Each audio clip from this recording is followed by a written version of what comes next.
We're live, we're live, we're live, we're live, we're live, we're live, we're live on the Good evening, gentlemen. The Tinterweb. You're a bit close today, Graham. You're a bit close to that. I mean, I can adjust you, unless you want to adjust yourself. 5 seconds it says on D line. What was that in the background office? Back office? Back office? It's You go live in 45 seconds. live on D Live in 45 seconds. Well, 45-second delay, dear me. That's a bit of kerfuffle. Never mind. So we'll just well, it'll probably speed up. I've got my megabits or 10 megabits per second. That's what I'm getting. BT, you seem to have cut my speed down. Don't know what that's about. Anyway, Dear. Good evening, gentlemen, and welcome to number 9. Indeed, I have some slightly disappointing news, gentlemen. Little Doc cannot sadly join us this evening after all. He says he's going to join us next week, but apparently he cannot join us this evening at all. So there we go. Oh, he's got a Skype call from his son in New Zealand. So there you go. What can I say? It's just going to be just the three of us. Just the three of us. Well, I knew that, Ian, because I sent him an email and he responded telling me exactly that. Right. Anyway, there you go, gentlemen, we've got to get the tradition. I'm going to give you a clue as to what I'm drinking.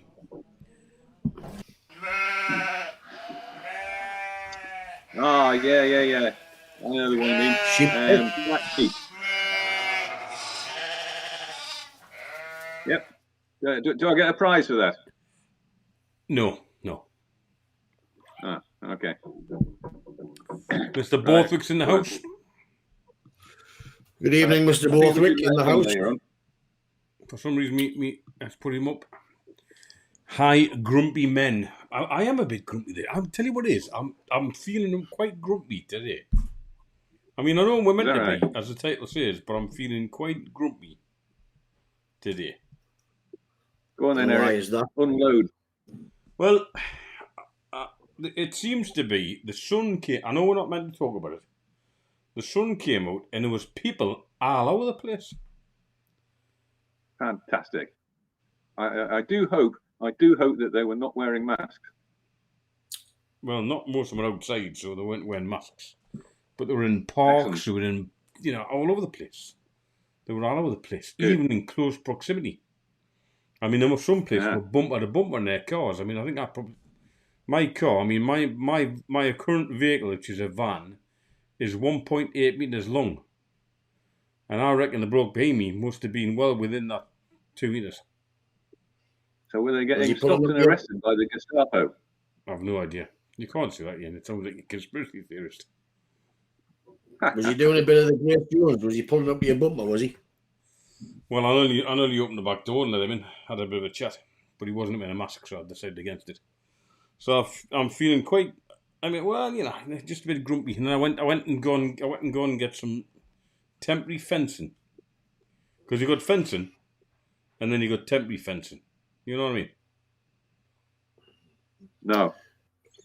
No. Temporary fencing, is that just designed to last temporarily and then blow down? Well, you got a fence. You have to get a proper fence. Temporary fencing is just a fence that you haven't built properly. No. You got a proper fence with fence, barbed wires, all that kind of stuff. Or good fence panels. But then you might then go and buy something made of plastic, and it's quite what's the word? Plastic. Flimsy. But it just extends your little wall or your railway slabs. Graham will know what I'm talking about. I got some railway sleepers in my front garden, which small animal puppy thing climbs up on top of.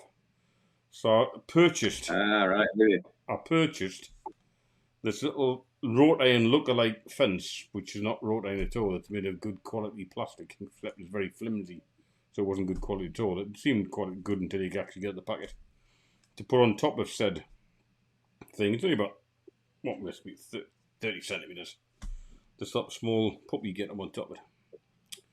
So it seems to have done the trick, but I'm sure if the small puppy works out that it's just made of plastic, it'll just chew the bugger to bits. So it's Well, don't count your chickens there, Eric. I mean, when we used to live down in Hampshire, we had one of our neighbours was this fella called Dave Mead, and he was a good bloke. He was ex-Navy fella, and for his a bit like you, for his little daughter, he got her a dog, and the same as you, he got her a border collie. He was called Jerry, this border collie. Lovely dog. But because him and his missus were out at work all day, then he had to build a pen for the dog, and they did have a huge back garden. So he built this pen, and the dog was a bit of an escape expert. As they grow up, the old border collies are extremely agile, and I mean, you recall where I used to live in Hampshire. Well, on one occasion, the dog escaped from his pen in the back garden and was recovered in Winchester. So that gives you some idea of the distance that the dog would cover in one day. But by the time he'd finished upgrading and reinforcing his compound in the garden, it looked like Colditz. He had 8-foot-high electric fences around the compound. And, oh, Jerry, bless him, he still managed to escape at times. So don't count your chickens, Eric. I wasn't counting my chickens. I've got a dog. I don't have any chickens. The bloke next door has chickens. I don't think this flimsy fencing, which is why it's only temporary, is going to do the job. It's just a temporary border fence to say, didn't do that, you little bugger. That was it.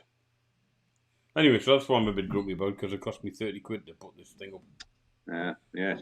£30 and I feel like I've just wasted my time. So well, you probably have, but you know. Well, it's only temporary. It's a temporary fence. Why didn't you just troll the streets in your gypsy van and see if look at our skips and see if you could find a little bit of material? Because I'm not a gypsy. I might look like a gypsy or a pikey. Well, you do now. You've got all that crap in your garden from me. I would 20 odds trailers. Anyway, Mr. Borthwick says you need to put your 50 pence in the meter in. But such is life. In fact, I've got a light here if you want it. It's a bit light on here. All right. What you need, Eric? You want to buy some stock fencing. Some stock fencing. That's the most. That's the most. Can I just give any warning to epileptics who might be watching this? You could buy, and that'll stop the little bugger. Probably. Any epileptic people, please switch off now, because that would be. Eric, have you been stock buying fencing. More crap? Yes. No, you know, this is a good Chinese stuff. Look, it's got a proper handle. Have you just bought that? Right? Have you just bought that? It's a work light. Have you just bought that? Oh no, I've had it for a while now. It's a work light. So should you ever? Bought it, haven't you? Hey? You've just bought it, haven't you? I haven't. You have? I haven't. I can tell you lying. I've just bought this. You're not even I've had them for a while. Are you? If you'd had it for a while, you wouldn't be showing us it, because this is a new product in your house environment. It's not a new product. I've just happened to have it handy just in case I need to go out and pick up dog shite in the dark. Oh, sorry. I know that. You need a head torch to that, Eric, because you need both hands to pick up the dog shite. There you go. Nice. Marvellous. I do apologise for any epileptics watching. In case we've sent you into a fit. Anyway, so it's going to be a bit crap. Is that crap on the screen? Well, I'm breaking with tradition this evening. Oh yeah. Go on. Because I am drinking a single malt this evening. Oh, aye. A Bolveni, no less. That was bought for me as a present this week, which was rather nice.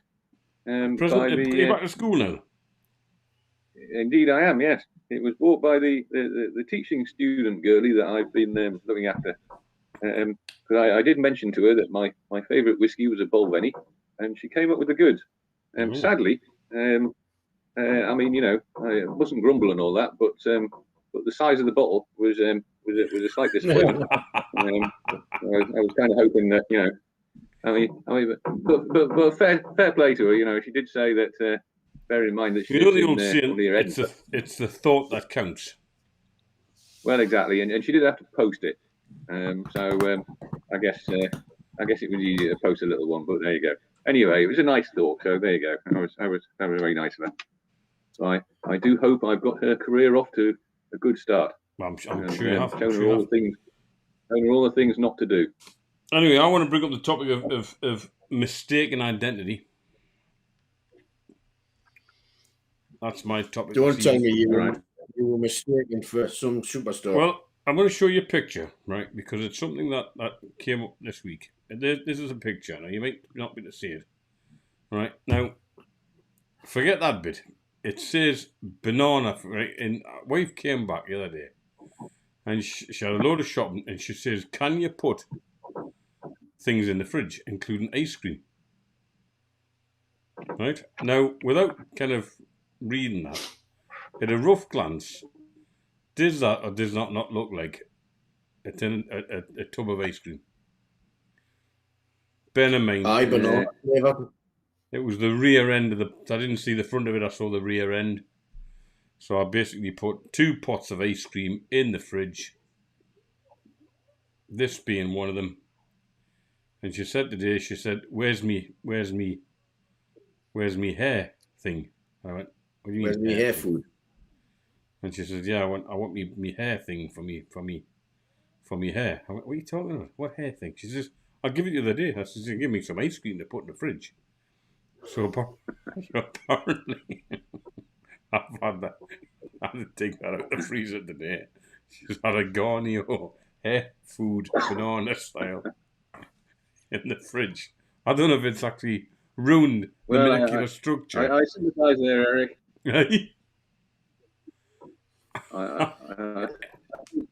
It's I an easy think mistake to make, I have made the very same mistake myself if I've been presented with that. I can see the problem. I've never even heard of hair food. That's a new one on me. Well, it's just bloody conditioner, isn't it? That's all it is. But it'll not do any harm. Does it not look like a tub of ice cream at a rough glance? Do they do banana ice cream? They do, don't they? I can see where you're coming from. So anyway, that just took that out. I took that out. Yes. I couldn't I put those in the fridge? Oh, by the way, that was a freezer. It was frozen solid. It was been in there for a week. Well, So I just want to get the grumpies to agree that could be mistaken for ice cream. I would agree. Yes. You agree? Would you agree with that, Grump? You're not going to get headhunted by Garnier, are you? Well, I mean, Ian's a scientist. Would the molecular structure of a hair food cream that goes on your bonnet be affected by sub-zero conditions? In fact, Eric, I think you could be onto a little money-making wheeze here, because if you ate a bit of that, just enough to make you a bit sick and call an ambulance, you could then return to the supermarket and attempt legal action against them and claim that you ate it in the mistaken belief that it was in fact ice cream. And I think that would have been a good wheeze other than the fact you just broadcast it live on YouTube and D Live. It just kind of ruined it a bit. And Andy Borthwick, I think he's suggesting that you need that, Grim. Yes, well spotted. Well, he's probably correct in saying that, but I only use hair products with peptides in. Pepto what? I only use hair products with peptides in because I saw it on an advert once and it sounded awfully good. So I thought, oh, I've got to have those peptides, whatever the hell they are. I bought that German stuff. You know the one that what do they call it? Alcazan, Alcatraz. Aye. That one. And did it do you any favours or not? No. Well, I mean, this is a COVID haircut, obviously. How's the bit on the back going? Is it getting a bit? Well, I'm bit going to thin? grow this bit long and then put it straight over the back and then do a Ponytail. ponytail. Yeah, that's where it's going. Marvellous. That's where it's going. But look, on this show, you get to wear a cap for the entire show. But I still have a problem when we get your cat square on with the camera. We're all grumpy glasses wearers today, this, don't we? We're all wearing the glasses as well. I've just noticed that. I happened to get my bike MOT today, but I had to wait. I didn't have to wait very long, but there were some interesting dudes turned up on motorcycles. You're not seriously going to have a ponytail, are you? I had a ponytail and I passed in. I had hair down to here, mate. Down past, way past shoulder length. Back in my days, my youth, when I was like, used to outdoor instructor, big bushy ginger beard, ginger hair, tied back in a ponytail. I reckon I can still fashion that now. I reckon I can still get away with it. Yeah, well. No, there were some fellas outside of the motorcycle centre today picking up and collecting and dropping off. And there were some interesting hair pieces there as to what they were doing with the remainder of their hair that they had. I thought, just go and shave it off. Just shave it off. You look like an idiot. Oh, there's no need for that. Like. Yeah, there's no need for that. You know, each to their own. Each to their own. Anyway, so what's happened this weekend? You're back to school, Ian. You're back to teaching. Are you enjoying that? Face to face, mask and toe, face mask and toe, is it?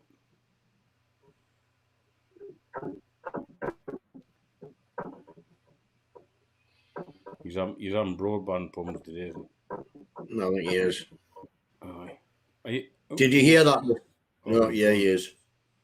He's gone. Look, the hamster has come off its wheel. The hamster has come off its wheel.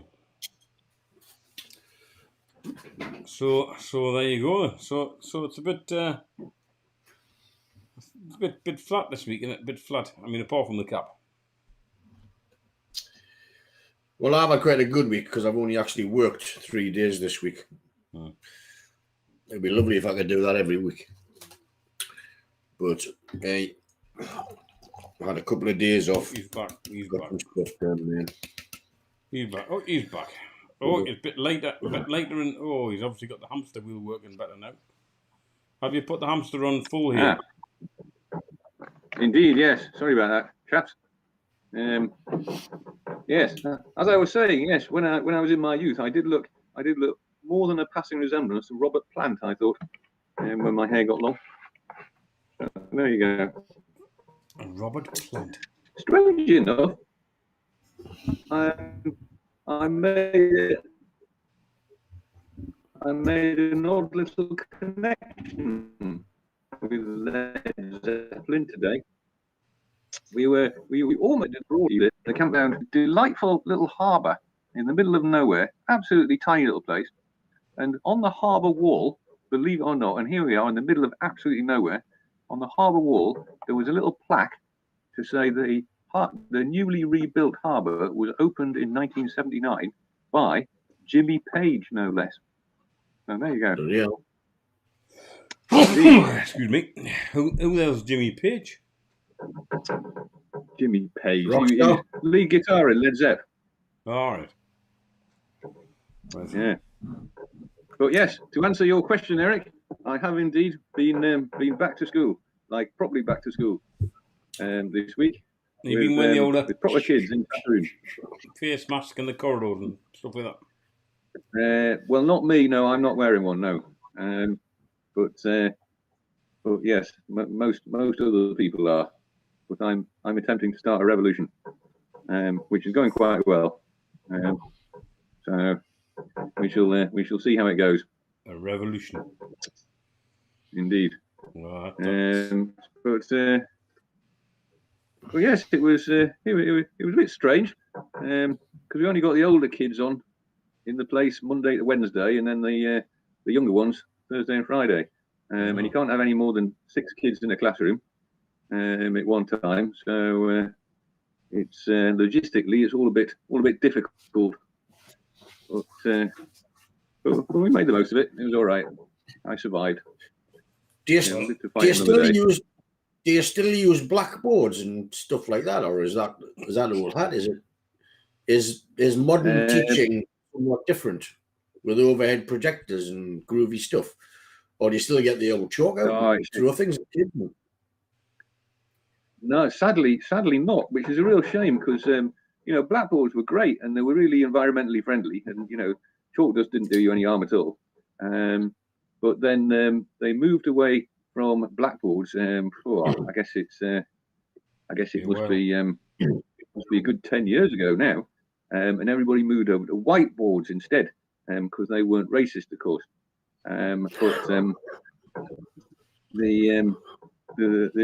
trouble with that is they use these highly toxic pens for writing on them, and even more highly toxic sprays that you had to use to wipe the damn stuff off. But they hung around for a few years, and then they started to introduce these projectors that they attached to the ceiling, and they were hooked up to a computer that you got in your classroom, and so you could project your stuff from your computer onto the whiteboard. And then, about a year ago, they took all of those things away and installed at a cost of £12,000 each. I don't mean each school, I mean each smartboard.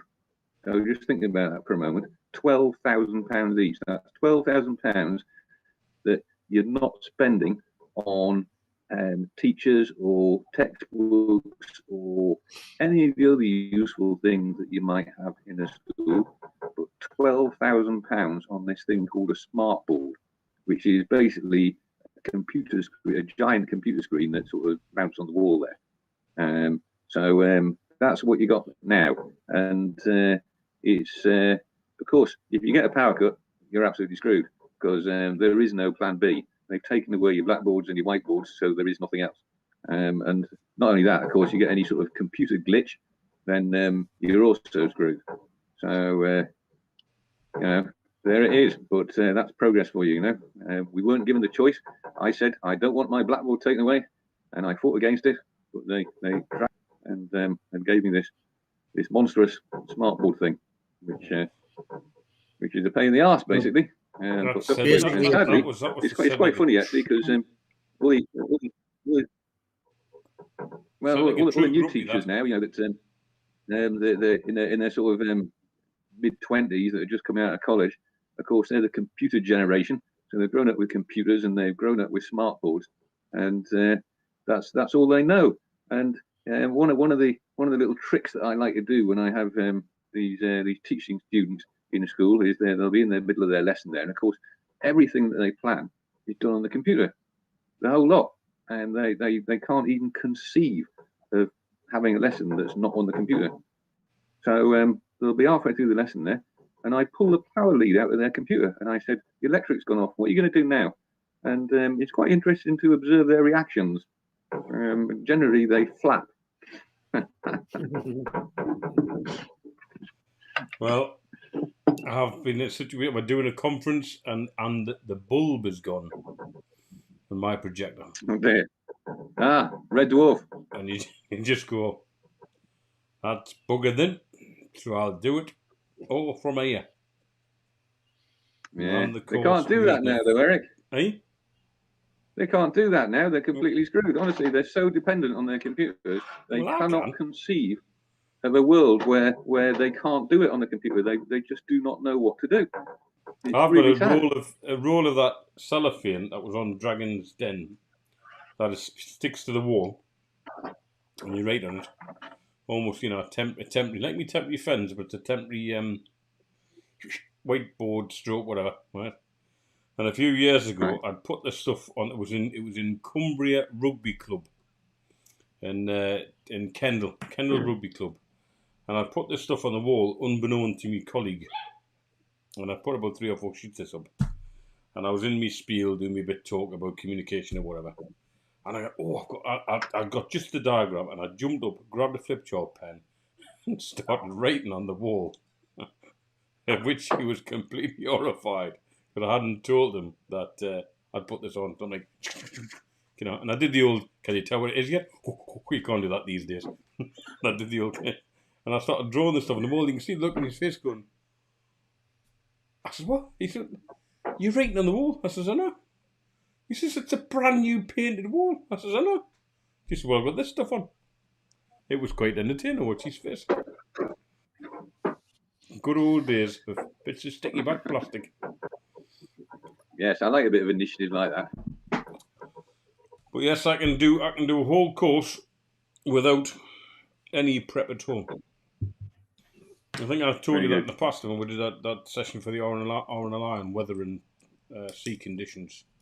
Did I tell that story? Right. I don't think so. Well, at the time I was dating a teacher, and she would actually do so much prep. It was unreal. I mean, it was shit. I mean, before you had PCs, and I think the Amstrad PCW was out at the time, and that was about it. She'd do everything in coloured pens and underline it and put little notes in, and she'd spend hours on Sunday. If I may interrupt you there a moment, Eric. That is a typical girly teacher thing. That female teachers are obsessed with coloured pens and little different coloured post-it notes. Yep. And those things that you can stick into ring binders that colour code the pages. That's the one. And unfortunately, they are now able to be. I think in many cases with them, it's an OCD thing.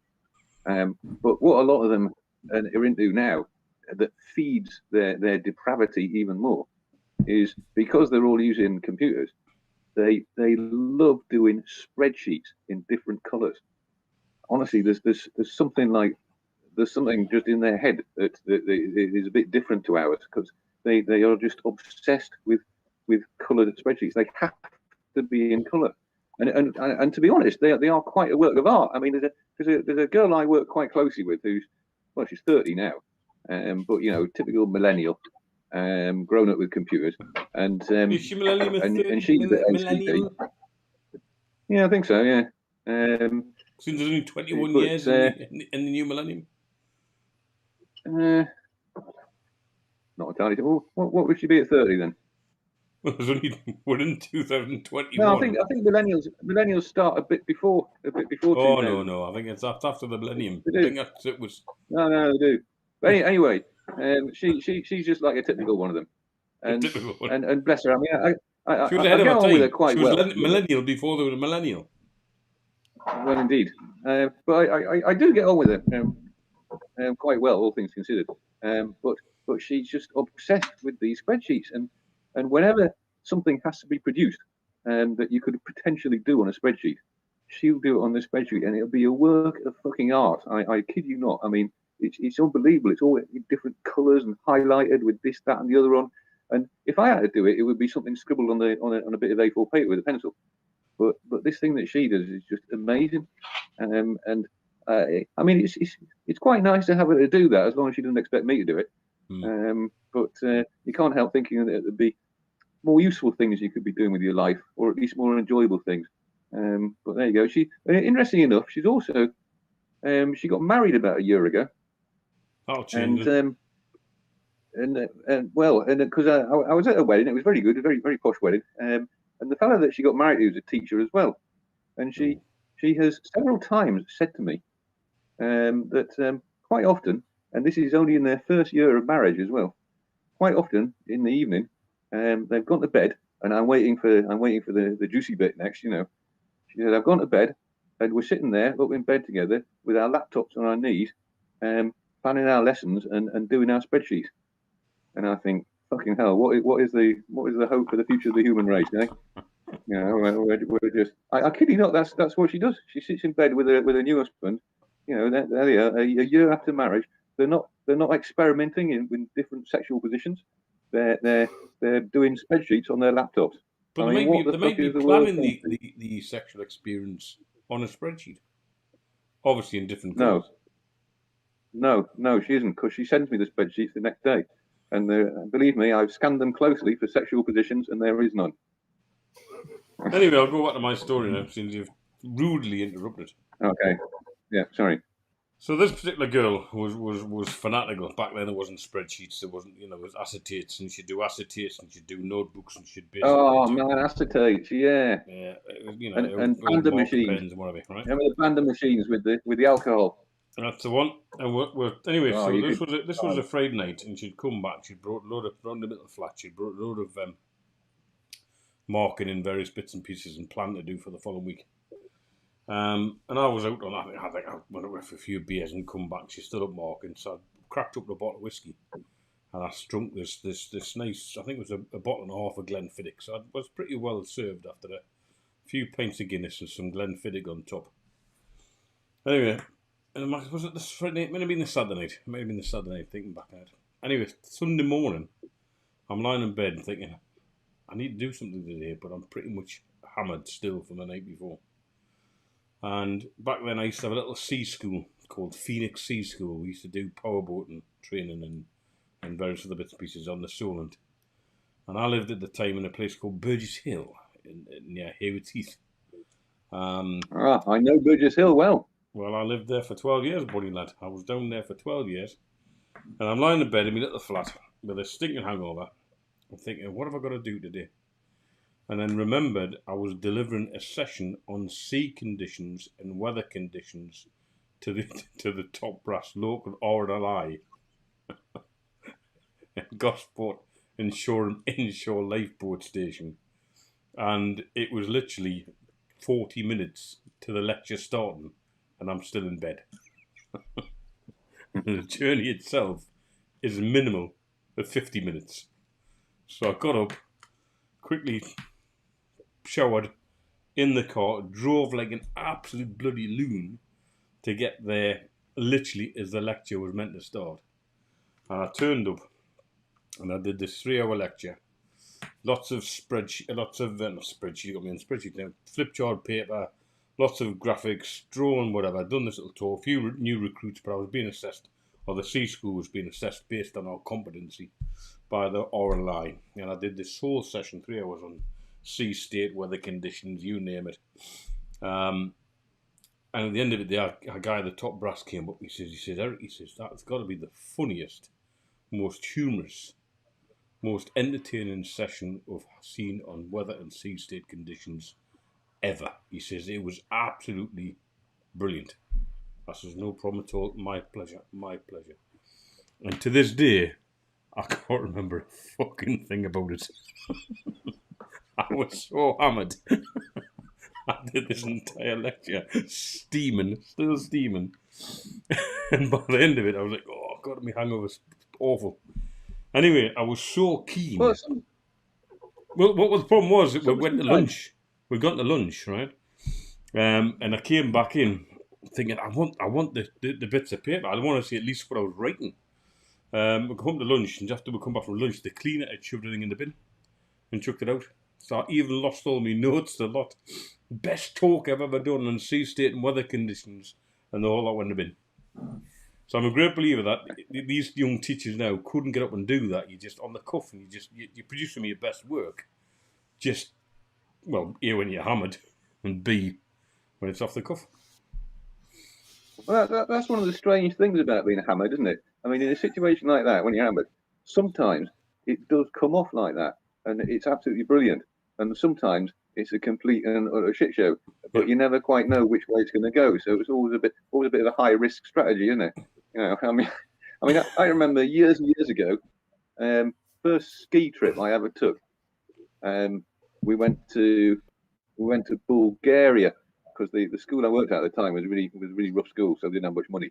And Bulgaria was dead cheap. This would be about 1993, I think. So the wall had just come down, but Bulgaria was still very much a communist country, and it was cheap as chips. And we arrived at Sofia Airport, and then it was about a 2-hour drive by coach up into the mountains, and it was pitch black by the time we got to this hotel, snowing like Billio, and it was about 2 o'clock in the morning as well, as I recall. So the kids were all packed off to bed, and I thought, I've seen a few people in the bar, so I thought, I'll go and have a beer before I go to bed. So I went to the bar there, and it was all the ski instructors that were going to be working with us. And back in those days in Bulgaria, I don't know what it's like now, but in those days, a ski instructor was a really prestigious job. So they got very highly paid compared to your average Bulgarian. And a lot of them were ex-Olympic skiers that were either got old or had an injury or something like that as well. So they were very, very good skiers. Anyway, we had a few beers with them. I got on really well with these fellas, and they said to me, right, Ian, at lunchtime tomorrow, you've got to come and have a drink with us. And when we're at the top of the mountain, so I said, oh, yeah, okay, no worries. So next day, we're up the mountain there, and kids are doing their thing. And I mean, you've got to bear in mind that I was very much a beginner as far as skiing goes here. And lunchtime came around, and the kids were packed off into this restaurant at the top of the mountain. And the ski instructor came over to me and said, right, you follow us, Ian, down to our little drinking den. So I said, right, yeah. So they immediately went off into these trees, off-piste on this powder snow that I'd never been on in my life before. But somehow I managed to make it to this little, well, it was like a garden shed, a wooden garden shed amongst these dense pine trees. And we went in, opened the door, and all there was in it was a big table in the middle and a cupboard at one side. And they all sat around the table. They opened the cupboard, and it was full of vodka. That was it. Just vodka and paper cups. So everybody got a paper cup in front of them, like a coffee cup, and they filled it with vodka. But this was my first experience of Russian vodka, which I mean, I'm not a vodka drinker, and I could never normally drink vodka unless it was very dilute. If it was, I don't know, Smirnoff or something like that. But this Russian stuff was really nice. It was very peppery, and there was no mixer or anything. You just filled your cup, and they all said "Nostrave," that's cheers in Bulgarian. Necked this stuff, and these guys were topping it up, and they'd had 3 or 4 coffee cups of this, and nothing to eat, just the vodka. And then they hopped on their skis and pissed off through the trees. So I'd only had one, and I stood up, and I could barely stand, and I got to the door of the hut, and I thought, fucking hell, how am I going to get down the mountain here? I mean, all ideas about going back to check on the kids or anything and go out the window, It was just a question of could I get down the mountain? So I got my skis on, and it was one of those sessions like you had. It was just like you believed you could do it because of the alcohol, and because you believed it, you could. And I did the best skiing I've ever done in my life, before or since, down that mountain. It was absolutely beautiful. I got to the hotel, I went to bed. I was absolutely flat out for several hours until I was woken up by the kids coming back. And I've never replicated again the skill that I showed coming down that mountain. However, although I'm saying that, I mean, nobody else saw me do it, so it was skill in my head. Maybe if you were looking at me, it wasn't perhaps so skillful, but it certainly felt good at the time. It wasn't caught on CCTV camera or mobile phone back then. Exactly. Well, we used to take the kids to Austria every year, and stop in the same little Pez Beetle. I don't know if I've told you this story before, but we had a group of kids. The same little what? A Pez Beetle. Is that a little hotel? Is that what they call them? Is it Pez Beetle? It's a little Pez Beetle hotel in Austria. Anyway, the owner of this place made the best egg soup you've ever had in your life. Very thin sliver of egg soup, gorgeous, and he's what do you call it? He's it'll come to me. What do they call it? A Gurnkernödel, which is like a vanilla plum pudding, egg soup and Gurnkernödel. Hey, call me bean. Anyway, this old bloke, the kids had been polished off the bed, and he said. And he had it in stock. He had these Bavarian wheat beer. You got the Bavarian light wheat beer, the Bavarian dark wheat beer. The dark wheat beer, avoid like the plague. It'd give you the worst hangover you've ever had in your entire life. It's just thick, gloopy stuff that just knocked your socks off. Anyway, this guy kept on saying, he says, you had to drink this evening. I went, yeah, we'll have a bit of a drink. He says, I got something you like. Got something you like. And he brought out his homemade schnapps.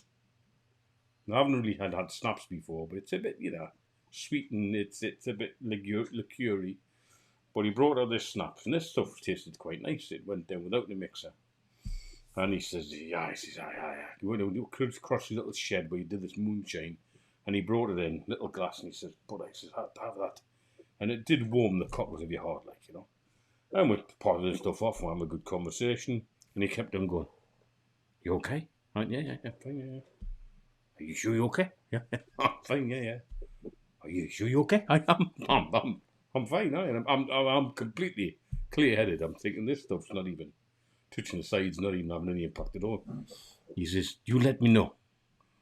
I said, "Let you know what?" He says, "When you need to go." I says, "Go where?" He says, "You let me know when you need to go." I says, "What are you talking about? Go where?" He says, "When you need to go, you let me know." And anyway, polishing this stuff off. Having a good conversation about skiing, egg soup, going canoodles, his daughters. Yeah, it was a good night. And I says, "Sebastian, I need to go." He went, "Good." And I stood up. Legs give way. I'm flat on the floor. I am stone cold sober from the chest up. The bottom of my body is non-functioning. I mean, we're talking it give you a term, legless, and now I know what it means. And I'm sat on the floor going, "What happened to this guy? Huge big belly." And I'm sat laughing, going, "Ha ha ha ha ha." And I'm going, "This is not funny. I'm stuck on the floor. I can't move." He says, "You have to crawl." I basically crawled to the outside urinal across the snow to get to the toilet. And I didn't make it, and there was a long streak of yellow snow. And by the time I got the bog, I was out. I was done. And I go, and I crawl back. And this guy was absolutely creased himself. It was so funny. He went, "More." No. I've never been as drunk and sober at the same time ever. So if Austrian offers you snaps, no. It sounds a bit, you know, that film, The Wolf of Wall Street. It always cracks me up. You know, when he goes to the country club to make a private phone call because his phones are being tapped, but all the drugs he's been taking kick in, and he crawls out to get into his car. That's the funniest. That's the funniest sketch. I'm okay, guys. I'm okay. And he's crawling in his car. And You drive last night, sir? The image he has in his head. Did you drive last night, sir? Oh, no, I didn't. They go outside the coppers and his car's just mashed to bits. I have never been as drunk in my life, but sober at the same time. Bizarre. I mean, the volume must have been so low on this stuff, you got drunk from the feet up. But this guy kept on going, You need to go. You need to go. I'm fine. You tell me I need to go. I says, "I need to go." Good. Bastard. So there you go. Don't trust Austrian snaps. Not a good idea. Well. I remember one time, 2 years back, with my old mate Graham, not little Graham here, but big Graham. We just sailed across the channel on whatever boat I had at the time, and we were in one of the French ports. I think it might have been Cherbourg, and it's one of those places where you probably know that the bars there, the good drinking bars, look very narrow from the outside, but they go back a long way. They're really, really deep, and the bar tends to be right the way back in these places. And we'd had this quite a rough crossing, and so we thought we were up for a few beers, and we were doing the typical British thing, you know. We were sat on stools at the bar there, whereas all the French people were kind of milling about further back in the place, and we were aware that there was a bit of trouble in there. It turns out it was quite a rough bar, and there was a bit of trouble going on, but it wasn't immediately around us. So we were just steadily drinking through the evening, and we'd had quite a lot, and we got we got into drinking with some French fishermen as well, and they got us onto the schnapps. So we had quite a mixture. And anyway, Graham and I had just finished our pints, and we were about to get a refill, and we'd been deep in conversation the way you do when you're pissed. And we suddenly became aware that there was no barman standing behind the bar there to top us up. And we looked behind us, and there was nobody in the place at all, which we thought was a bit strange. So, because it had been packed. So I wandered behind the bar, and I just filled up our glasses myself from the beer pub. And then I happened to notice that I said, Graham, do your eyes feel a bit itchy? And he goes, they do actually, now you mention it. And I said, I wonder what that is. So we had another sip of our beer, and then we thought, let's just have a wander outside and see where everybody's gone, because there was literally no one in the place at all, just this really funny smell. And our eyes were really, really itchy. So we wandered out into the street, and when we got out to the street, there were loads of gendarmes about, a few police vans. They were chucking some people in the police vans, and the police had fired 2 tear gas cylinders into the bar. And Graham and I were so pissed that we hadn't actually really noticed the tear gas, other than the fact that our eyes were a bit itchy. But anyway, this really impressed the Frenchies there, and they thought we were hard as fuck. We just completely ignored the tear gas and carried on drinking. That snaps, I tell you, does you wonders. Does you wonders. Well, indeed. You can endure all sorts of things. Conversations and crawl in the bog and tear gas. Don't mess with the Geordies. It's like Jägermeister. That's wicked stuff. Yeah, Eric, I was thinking of you earlier this week because because I heard this from a very reliable source, so I guarantee this is correct, right? It came from Professor Edward Dutton, no less. All right. And he told me, right, that and I thought of you because it was connected to Brazil. But it turns out that there's a tribe that lives in Brazil, presumably in the jungle there or something. And he did tell me the name, but it escapes me now. I can't remember what it was. But this is there's this tribe that lives in Brazil, and they believe, honestly, I'm not making this up, and they believe that a young man is not able to produce semen unless he's swallowed the semen of another man. So from the age of 7 years to 10 years old, the boys are taken away every night, and they have to perform oral sex on all the men of the village for 3 years, and swallow it as well, in order to make sure that they produce suitable semen themselves. And it seems that there is an evolutionary advantage to this as well, because by doing this, they reckon that it builds closer relationships between the men, so that when they're out hunting in the forest there, they become better able to rely on each other, or at least that's I know him. the excuse they give. I can just imagine the church meetings on a Sunday going, "You all right there, Dave?" In we go, Pedro. Pedro. Yeah. No, but it's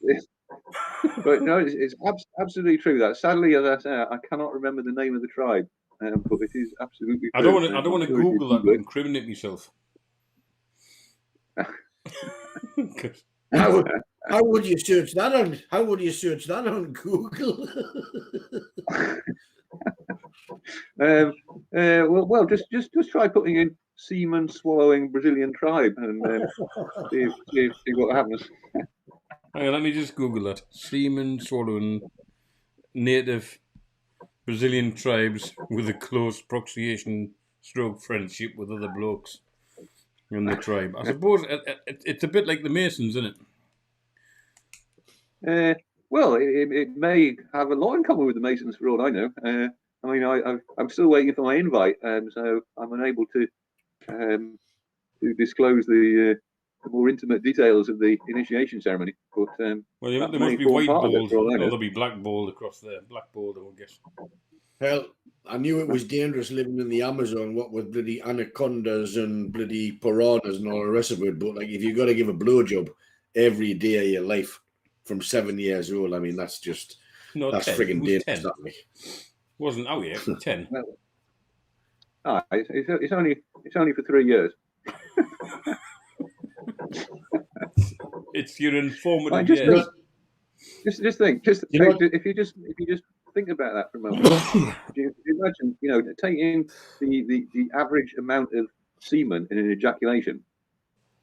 You imagine if you took 3 years worth, assuming one every night. I mean, maybe they do more than one every night. I don't know, but it's going to be at least one every night. So take that and put that into one single container, and imagine what that must look like. 3 years worth of semen, and you've got to swallow it. I mean, I don't know. Maybe it's an option for them. Maybe rather than having the daily payment over 3 years, maybe if they're man enough for the job, they could down the whole lot in one night, and that's it over for 3 years.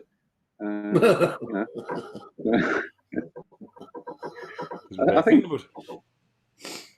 probably if I had to do it, if they held a gun to my head and I had to do it, I think I would try and go for the downing it all in one, in one go, rather than.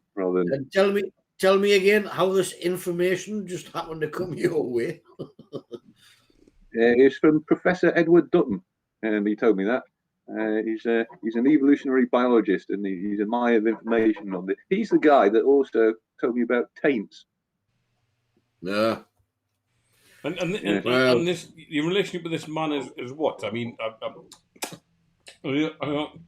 are you quite close? I can assure you, it's a very professional one. Oh, okay.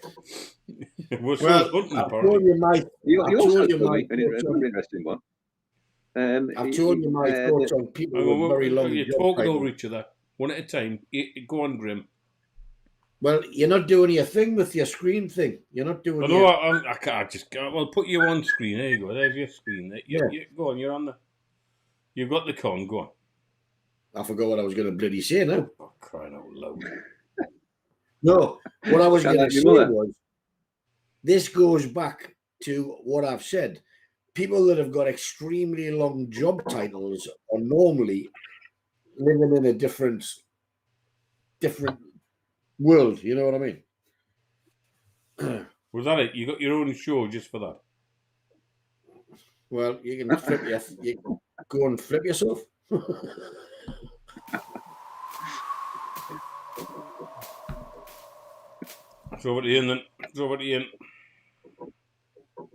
Well, he was also telling me that this is something that's not new, but his explanation for it is something that surprised me, because you're probably aware, but if you're not, women's breast size has been steadily increasing over the last 100 years, and it's generally put down to better nutrition as the main factor, but it would seem that Mr. Dutton has an alternative theory which is gaining traction, and it is the idea that these large-breasted women are selected women, so they're fast life history strategists. And what he reckons is happening is that the population as a whole is moving towards R selection in Europe. It's been K selection before, but now it's moving more towards R selection, the fast life history strategies. So it's like the live fast, die young, have sex with as many people as possible, have as many children as possible, don't bother looking after them, and die. And the pump and dump scenario, as it's often known. And he said it seems that in that sort of scenario, then to attract as many mates as possible, then they're sexually selected for large breasts, because men think that it's an easy shag, the bigger boobs have got, and therefore the large-breasted females are becoming more common in the population. So there you go, fascinating stuff. So, yeah. I did my thing there. So we're now talking about tains, large-breasted women, and semen swilling Brazilians. I think the show's going to get odd. I think the show's going to get shut down. Why? I suppose there's it's no supposed to copyright be issue with that. It's supposed to be a grumpy Geordie channel, and all we're talking about is things that really don't have any relevance on grumpiness. We're moving into strange territory. Well, hang on. You're trying to tell me 10-year-old to 13-year-old Brazilian boys in some deep, dark and Amazon forest sucking and swallowing stuff like that's not going to make them grumpy? That's a grumpy topic. I wouldn't be our keen. That would definitely make me grumpy. It would make you damn right sick. They're all going to grow up a bit strange, if you ask me.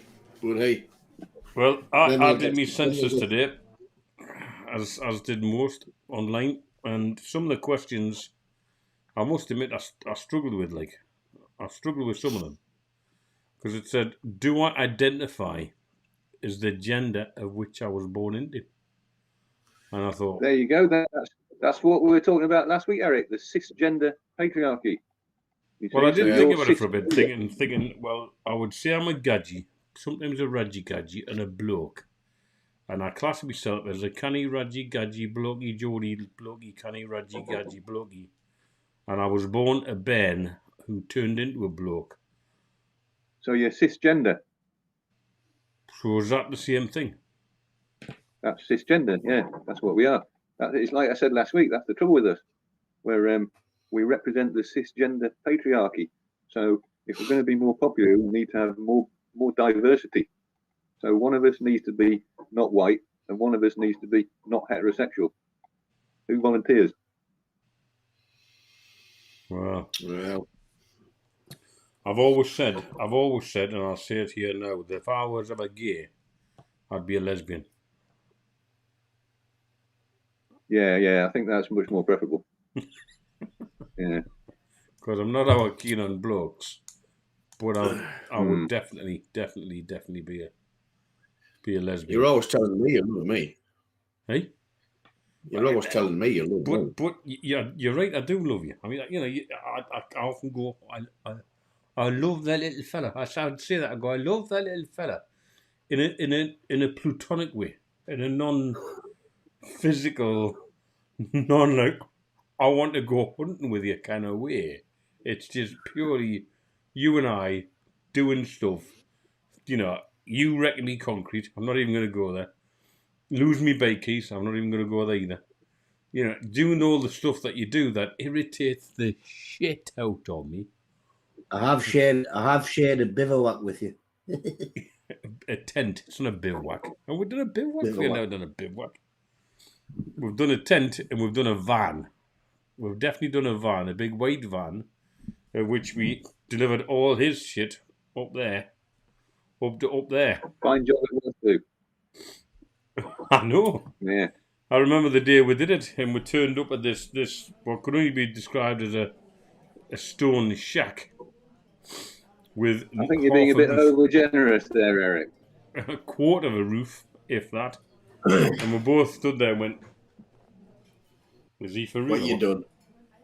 What you done? Do you know what you bought? I mean, have you got any idea?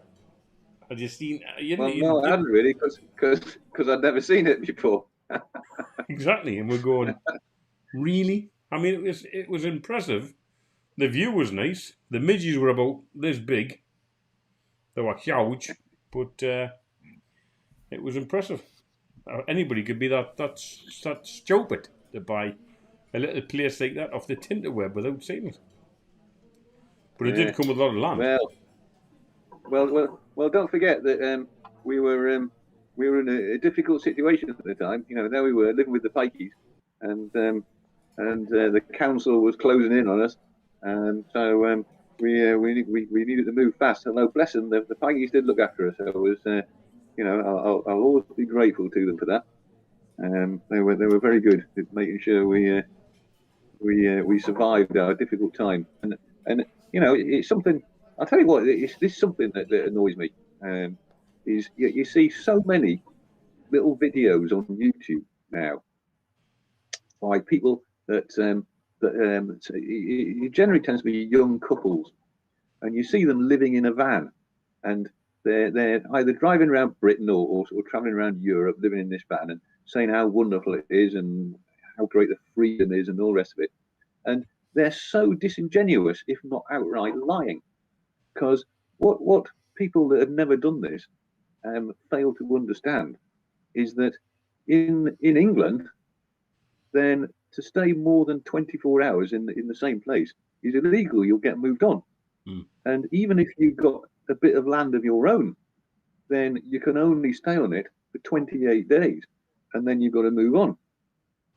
So all these people that you see, very often they've got very rich mummy and daddies who've got a very, very large garden or a spare field, and that's where they park their van. So they're not actually doing what they claim that they're doing. And so, you know, some poor people, no doubt, get inspired to live this romantic-looking lifestyle and get suckered into it, and then find out that actually you can't do it at all.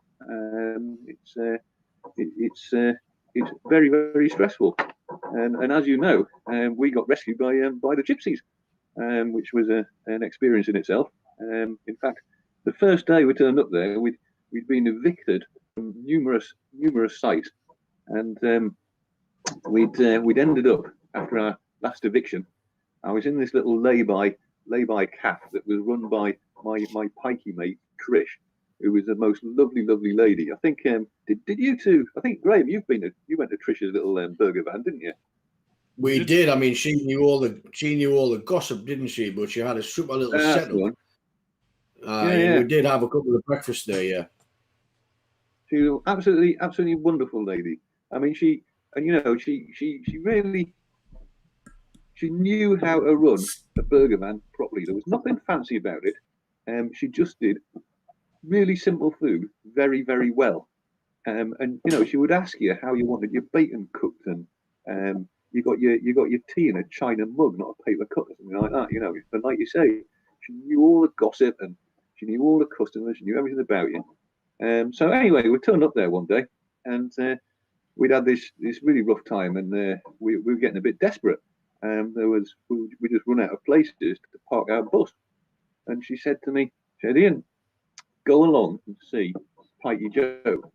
And Pikey Joe had this reputation in Hampshire as not a pleasant reputation, shall we say. And I said, "You've got to be kidding, Trish," you know. And she said, "No, don't believe all you've heard about him. Just go and see him and tell him that I sent you."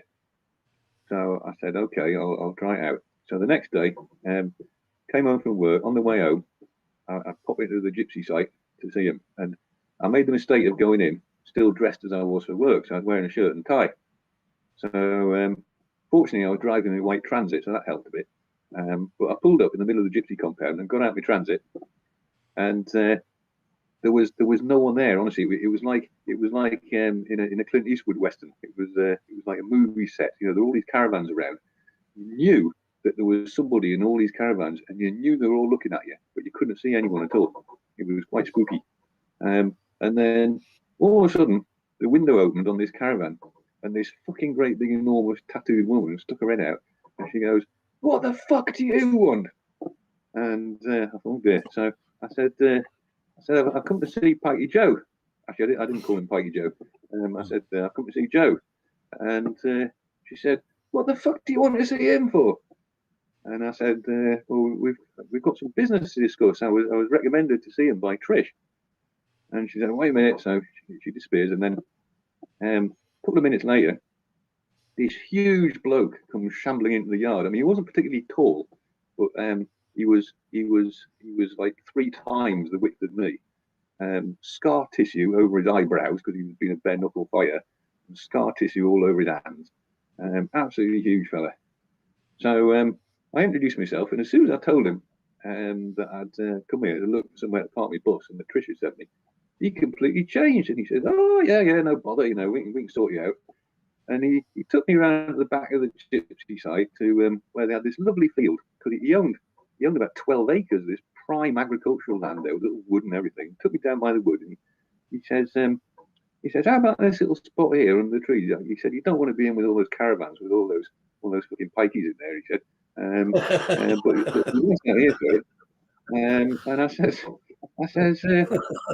well, yeah, that was quite nice. I said, look, I'll be honest with you though, it's a bit scary coming and living with pikeys, and my missus, I'm not quite sure how she's going to take this. So can I bring my missus first and just have a look and see what she thinks? And he said, yeah, no bother, you can do that.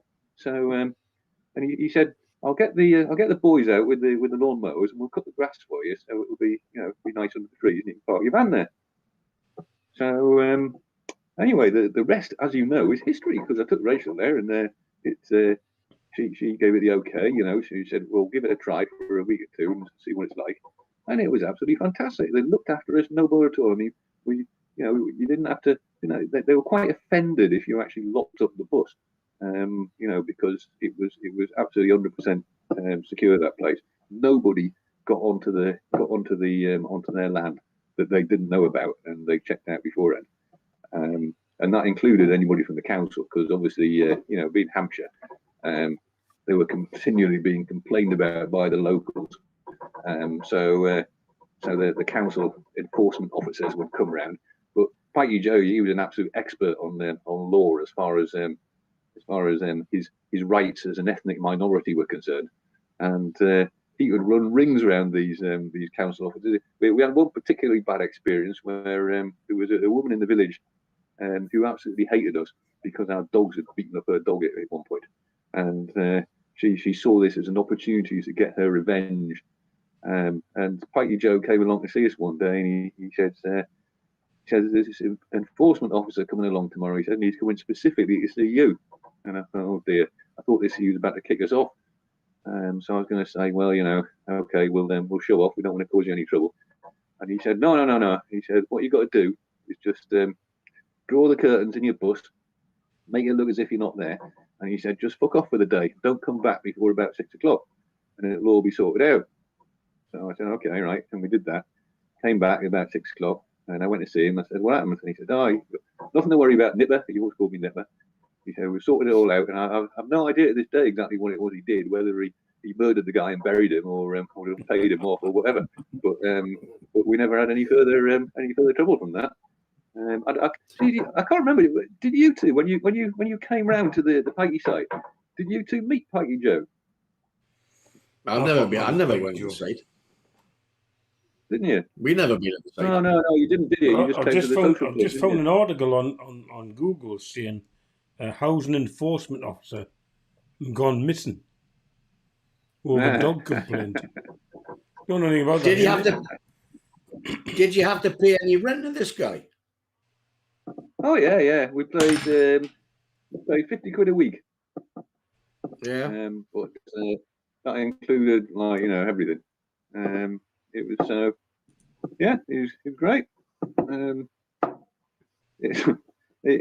we saw, we saw the inner life of the gypsies that most people never get to see, and it was quite an eye opener. And because we were living with them, we were quite often mistaken for gypsies as well. So we quite often got treated as if we were gypsies, and that was an eye opener. And you can see why gypsies behave the way that they do, because everybody's hands against them. They only rely on their immediate family. They don't even like other gypsies. It's their immediate family that they rely on. And Joe, he explained it to me one day, because he says he had loads of kids and loads of grandkids, and he was quite fascinated by the fact that I was a teacher. And he said to me one day, well, we don't approve of sending our kids to school. And I said, well, why is that then? And he said, well, the trouble is, if we send them to school and they get educated, then they're going to have careers and things, and they might go off and do their own thing. And he said the whole point of being a gypsy is that you stick together as your little family unit, and you all look after each other and all work together for the common good. And he said when he bought his land there, his 12 acres to first get him started, he said it cost me everything I had. So he said I had to have the kids going out to work to earn an income to keep us going until I could get caravans and things put on it and get them rented out and stuff like that. So he said if they'd had an education, they'd gone away, then they wouldn't have been able to do that. And I would see his point to some extent. I mean, I suppose it sounds a bit selfish, but on the other hand, when everyone's hands against you, then you've got to have somebody you can rely on, and that's your immediate family. So it was fascinating stuff, and their society is quite stratified as well, which was interesting, because the sort of royalty in the piety world is the showman, who in the old days used to be the ones that had the travelling fairs. Some of them still do. Piety Joe still had a bit of it, and he was one of them. And then there are about 5 different. I don't know. You can call them castes if you like, or if you're in India. Below that, and at the very bottom of the tree is the Irish travellers, and all the other gypsies fucking hate the Irish travellers, because the Irish travellers are the ones that get all the rest of them a bad reputation, because they're the ones that pitch up on some park on the outsides of town, live there for a month and completely trash the place and leave shit everywhere and then piss off. So they're not very popular, to say the least. But they're completely different from the showman and the other various castes. But none of the castes like each other. Like I say, they're all. It's not some very big happy gypsy family. It's their immediate family is all that they care about, really, and they will meet up. Like where we were in Hampshire, they used to meet up for the Wickham Horse Fair. When you've probably heard of the Appleby Horse Fair, that's probably the most famous one. The Wickham Horse Fair is not far off that, and to the outsiders, it looks like it's all a bunch of gypsies all having a good time together, but it's not. They all stick in their own little cliques, and there are a lot of fights there between the cliques. There's a bit of horse trading goes on, a bit of all sorts of things goes on, but it's not this sort of big happy cultural experience that the liberals would have you believe, or the media for that matter. So there you go. Yeah, it's very, very, very impressive. And we also were privileged one day, or one very early morning, to see a gypsy funeral, because Piety Joe had a daughter, and she gave birth, and the baby was stillborn. And the gypsies don't really use hospitals. So when the baby was stillborn, they put it in a little casket that was hand woven out of hawthorn branches, and they have somewhere in the woods where they go to bury their dead, but they're very, very secret, these places.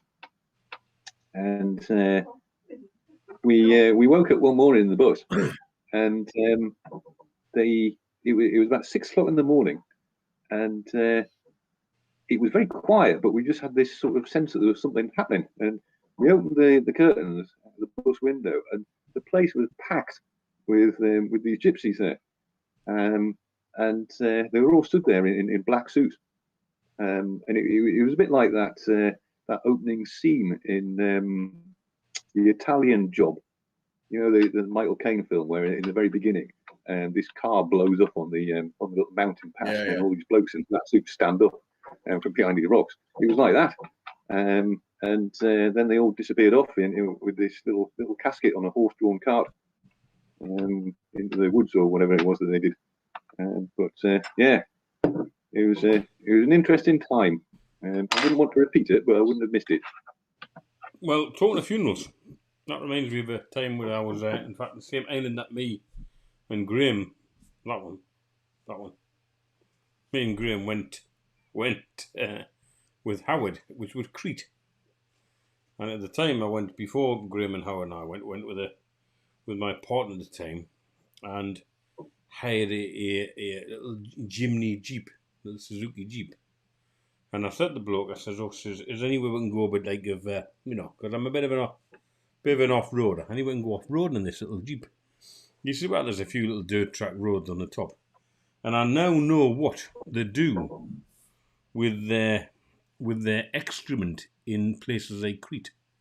Now, you might find this quite interesting. I don't know if it depends if you... Because I was quite, like saying, what do they do with sewage on places like Crete? And I thought, if you go to, back in the day when we used to live down the south coast, in Shoreham by Sea, if you go directly due south out of Shoreham by Sea, 1.5 miles, 2 miles out, there's a buoy, a marker buoy, and it's the shit pipe. So there's a 2 mile marker buoy out of Shoreham Harbour, and it's a shit pipe buoy. And if you go direct from Brighton... I know it well. Well, yeah. And it's a yellow one. And there's a one outside of Brighton Marina. If you go due south from Brighton Marina, about 1.5 miles, there's a shit pipe there too. And what we used to do in the sea kayak is we used to use them for sea kayaking, where you'd paddle out from Brighton Marina to the shit pipe, across the Shoreham shit pipe, and back in again. Lovely little paddle. Anyway, by the by. But what they do in Crete is they don't put it in the sea. What they do is they've got these big tankers, well, not big tankers, they're quite medium-sized tankers, and they drive up and down the dirt track roads in the mountains, spraying this stuff all over the roads. So there's me, my little Suzuki Jimny, following this truck with me partner in the passenger seat, open-topped, yes, no ad.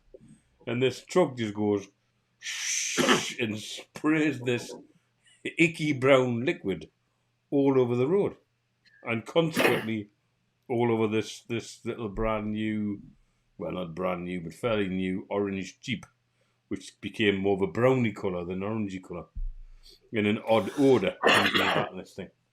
Anyway, that was the first day. We went up there and we got covered in shit. Next day, I found another little dirt track, and it went up on the mountains.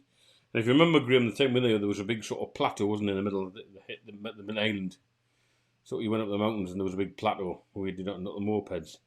But we went across the south side of the island. So we were in the north, went across the south side. The tracks are nothing more than goat tracks. And I'm driving across this little track in this little Jimny. Mrs. a partner at the time getting all apoplectic because it was a bit precarious. I mean, there was times where the Jeep was in about a 35, 40 degree angle, with one rock on the rocky slope, the one on the goat track, just traversing down this mountain.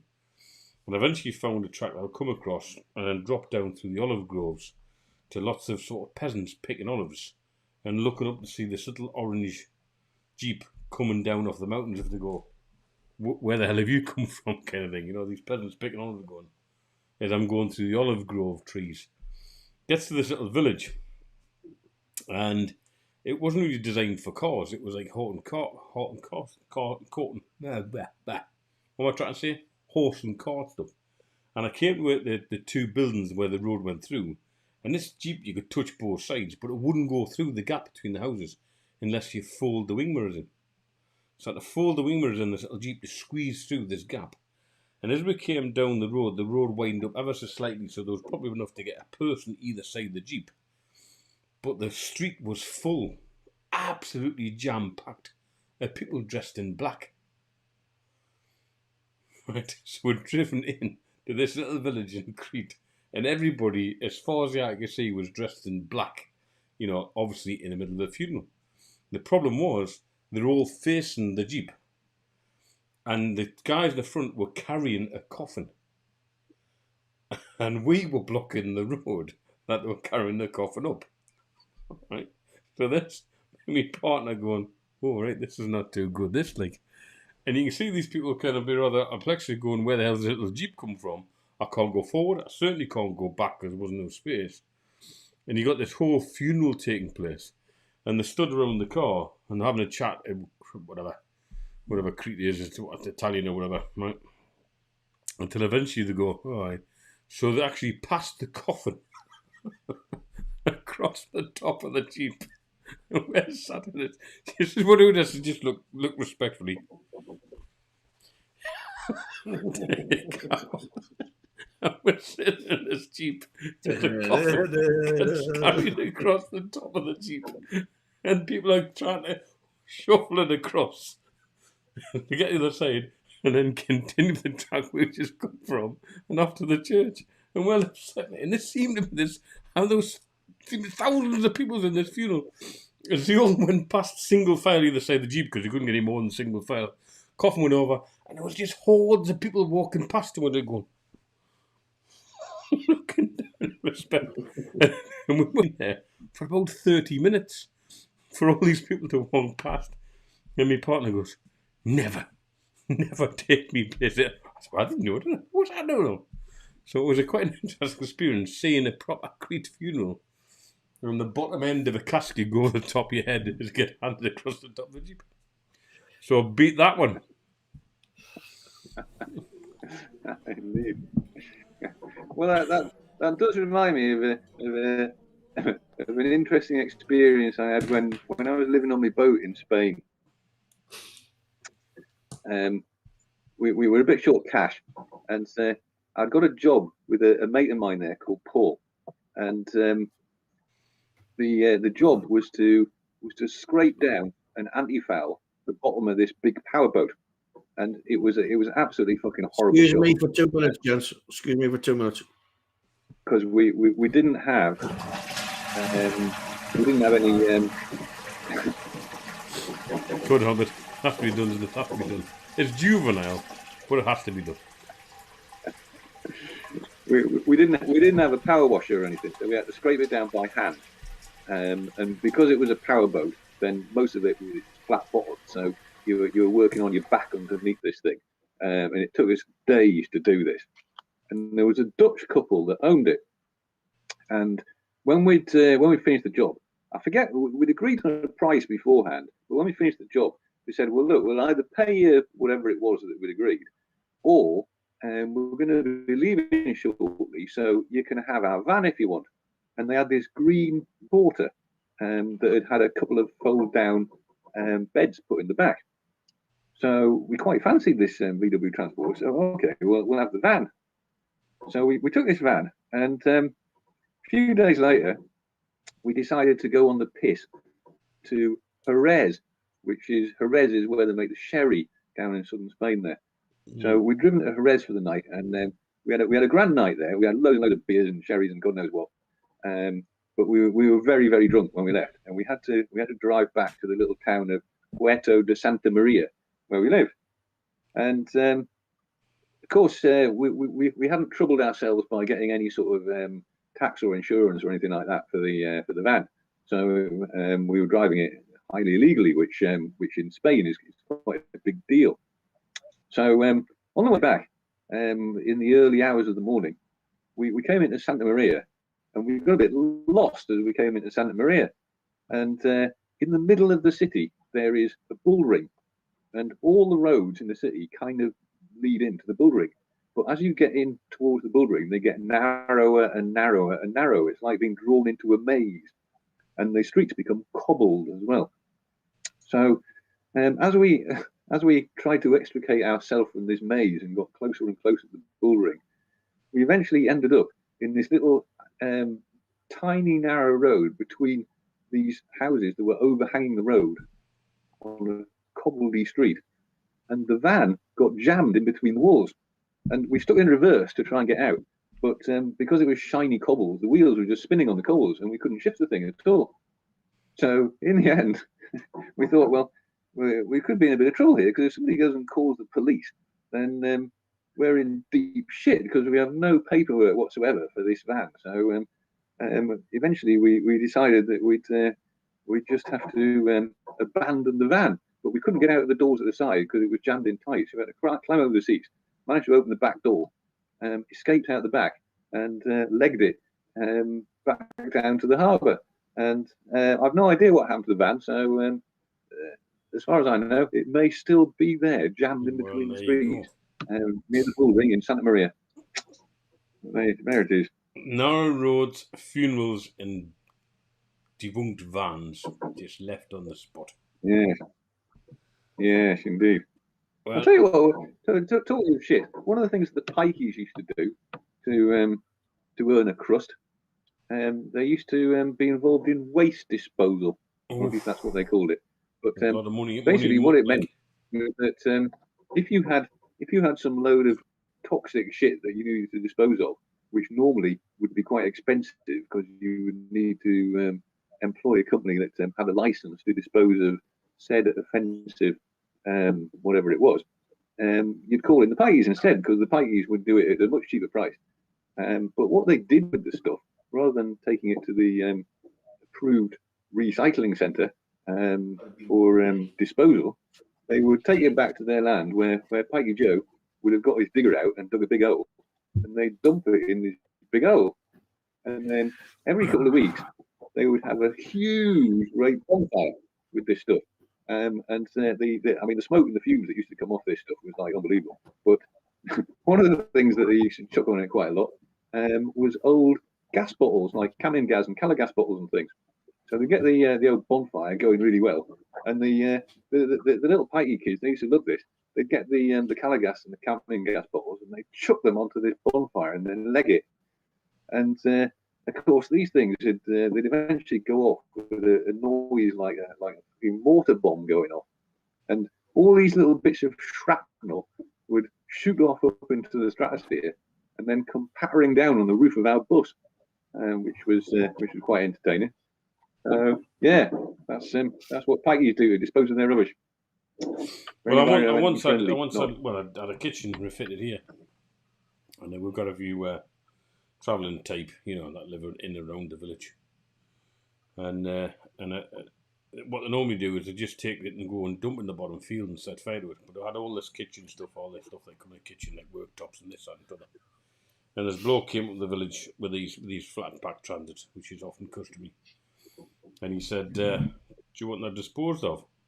I says, "No, you're right." I says, "I've got a proper bona fide company to do it." He says, "How much?" I says, "130 quid." He says, "I'll do it for 50 quid." I says, "I know you will." I says, "But I won't done for 50 quid. I'm paying a bona fide certificate will get dumped on, recycled properly, done whatever. But I'll do it for 50 quid. I says, "No, I don't want it done for 50 quid. I want this bloke to go and do it, 130 quid, proper certificate. It's disposed of properly." He said, "But I'll do it for 50 quid. I says, "I didn't want you to do it for 50 quid. I says, "I'm getting this bloke to do it." Anyway, there was an old washer there, and there was a bit of cooker and metal and whatever. He says, "What about the metal?" I said, "Well, if that metal disappears before this bloke turns up, so be it." He says, "So can I have the metal?" I said, "Well, there's a load of stuff there, but if that metal disappears before the bloke turns up, I don't know where it's gone." He says, "Does that mean I can have it?" I says, "If that metal disappears before the official bloke turns up, I don't know where it's gone." He says, "So what does that mean?" I says, "Well, if somebody turned up in a white flat pack transit travelling in that direction and picked it up and disappeared with it, I didn't see out." "Oh, right, I see what you're saying." Thinking, I thought they were going to open the uptake. Anyway, talking of bulls, you mentioned bulls there, Ian. In fact, me and Mr. Davison over there, get the point in the right direction, once had a Mexican standoff with a stag. Do you remember that one, Grim? It was on the way up the in fact. On the way up the Inns on the bikes. Aye. It was a big sudden stag. It was in mating season, had the huge antlers, and we both came round on the bikes, and I'm slightly in front of Graham and stopped. I said, "Oh, just turn your engine up, we're going to have to wait the thing out." And we must have stood there for about 20 minutes or so. Probably a bit longer. 20 minutes of this thing was looking at us. And eventually, I'm not sure it went. And we both went. And off and trotted. It was a wonderful, surreal moment going, "Okay, man.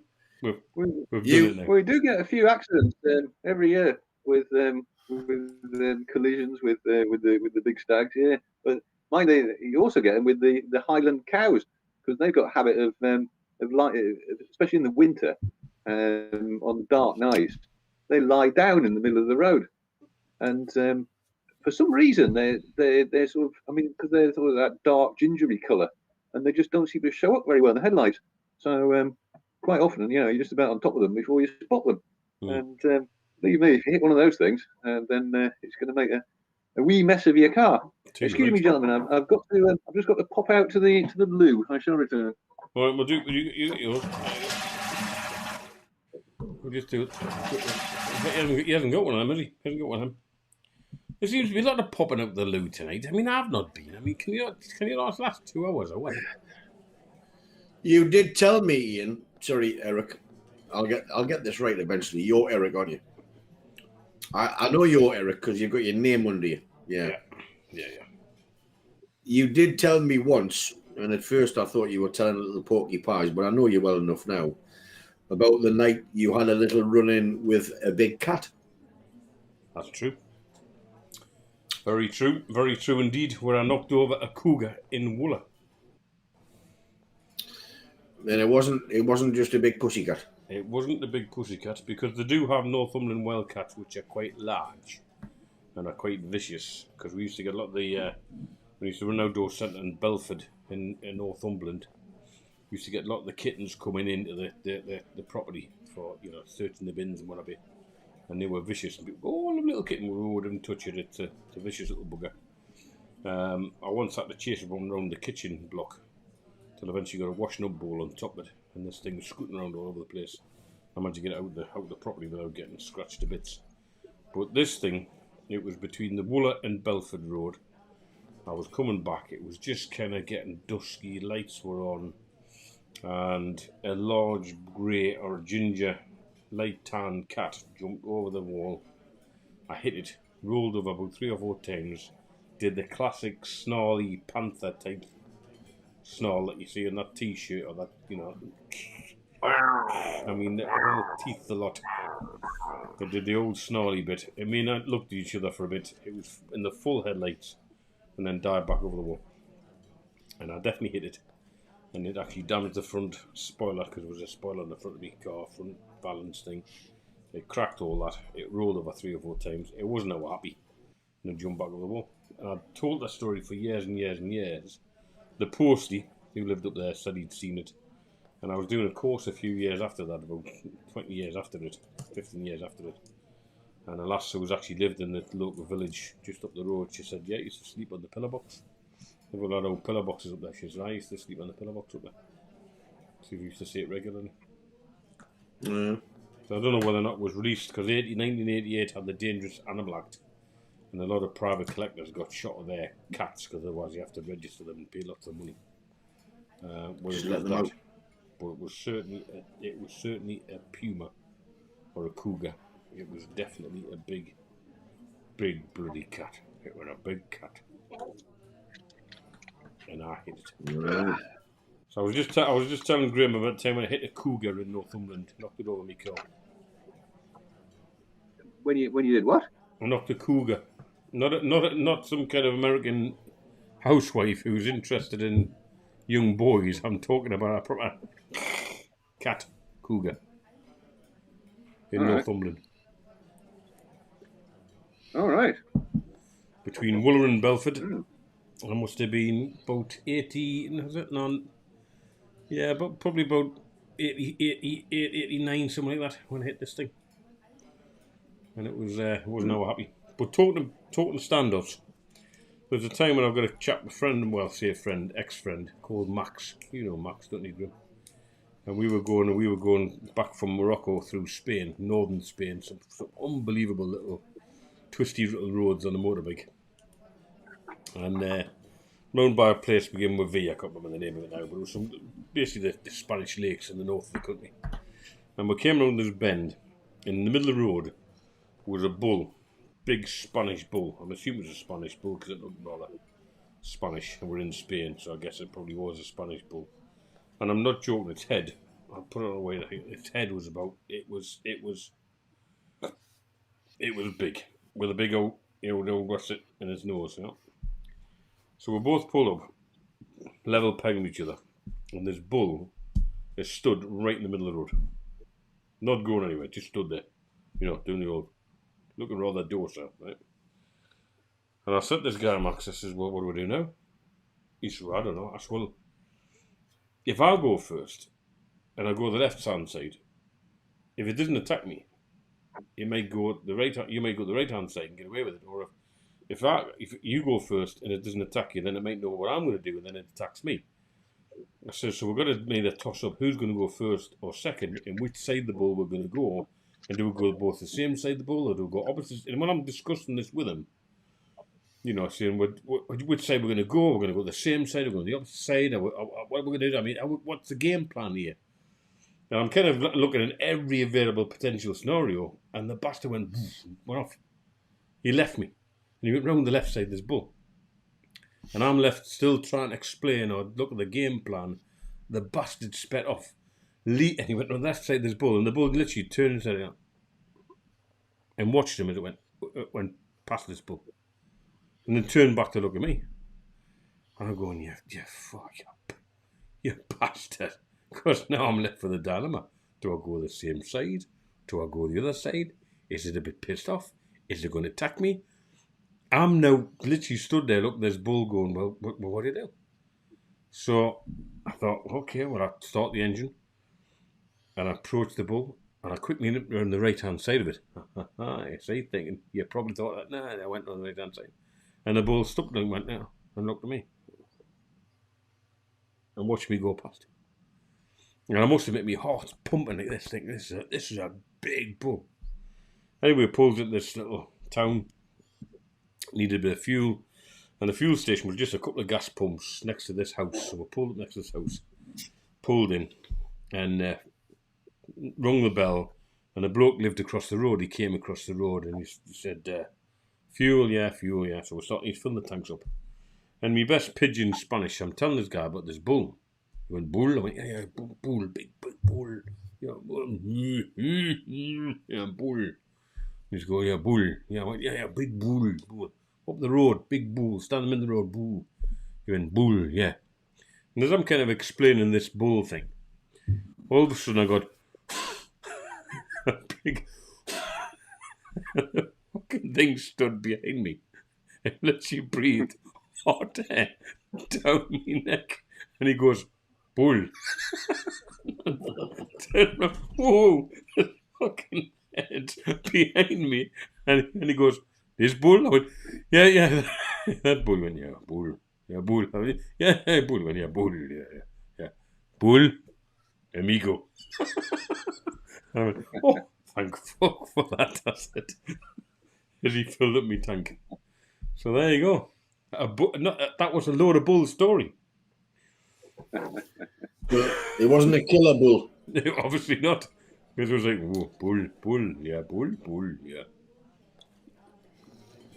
It was a big bull. Yeah, well. But I tell you what it is, it was a hot breath down the back of my neck.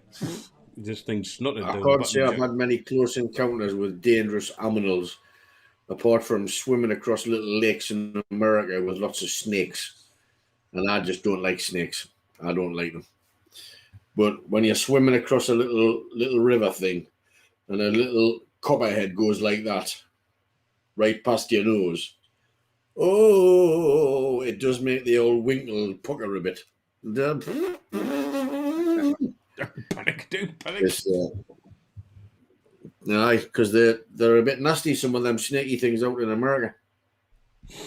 Well, I've hit a badger. They're quite big badgers, despite the fact you think they're quite small. They're quite big. I had a badger in the transit. I was driving the transit. The badger wasn't, just for interest purposes. Well, they may have actually done quite well during this COVID crisis, because we're not supposed to use that word, of course, but they may have repopulated somewhat, because yes, a lot of them do get killed on the highways. But the less traffic on the road during COVID might have done the population quite good. Apart from the fact that we're out shooting the buggers because of TB. What's the disease? Apparently, pat on the cattle. TB, yeah. But yeah, they're quite a sight. That's what they do, right? Tuberculosis. We had one living in our shed last year between it was about April and May, and we were lining, and just beyond our gate there's like a turning circle at the top of the hill. Well, we were woken up in the night by this awful noise, and it was a couple of badgers having a fight there, and one of them, because what happens when you've got an old badger in the set, you'll get some young buck turning up one day, and he decides that he wants to take over the set and and the females. So you'll fight the old badger, and if the old fella loses, then that's basically he's had it. Really, he's lost his set, he's lost his home, he's lost his birds. So he's probably quite old by this time. So he's too old to go and start all over again. So very often they die. But this poor old fella had got really badly injured.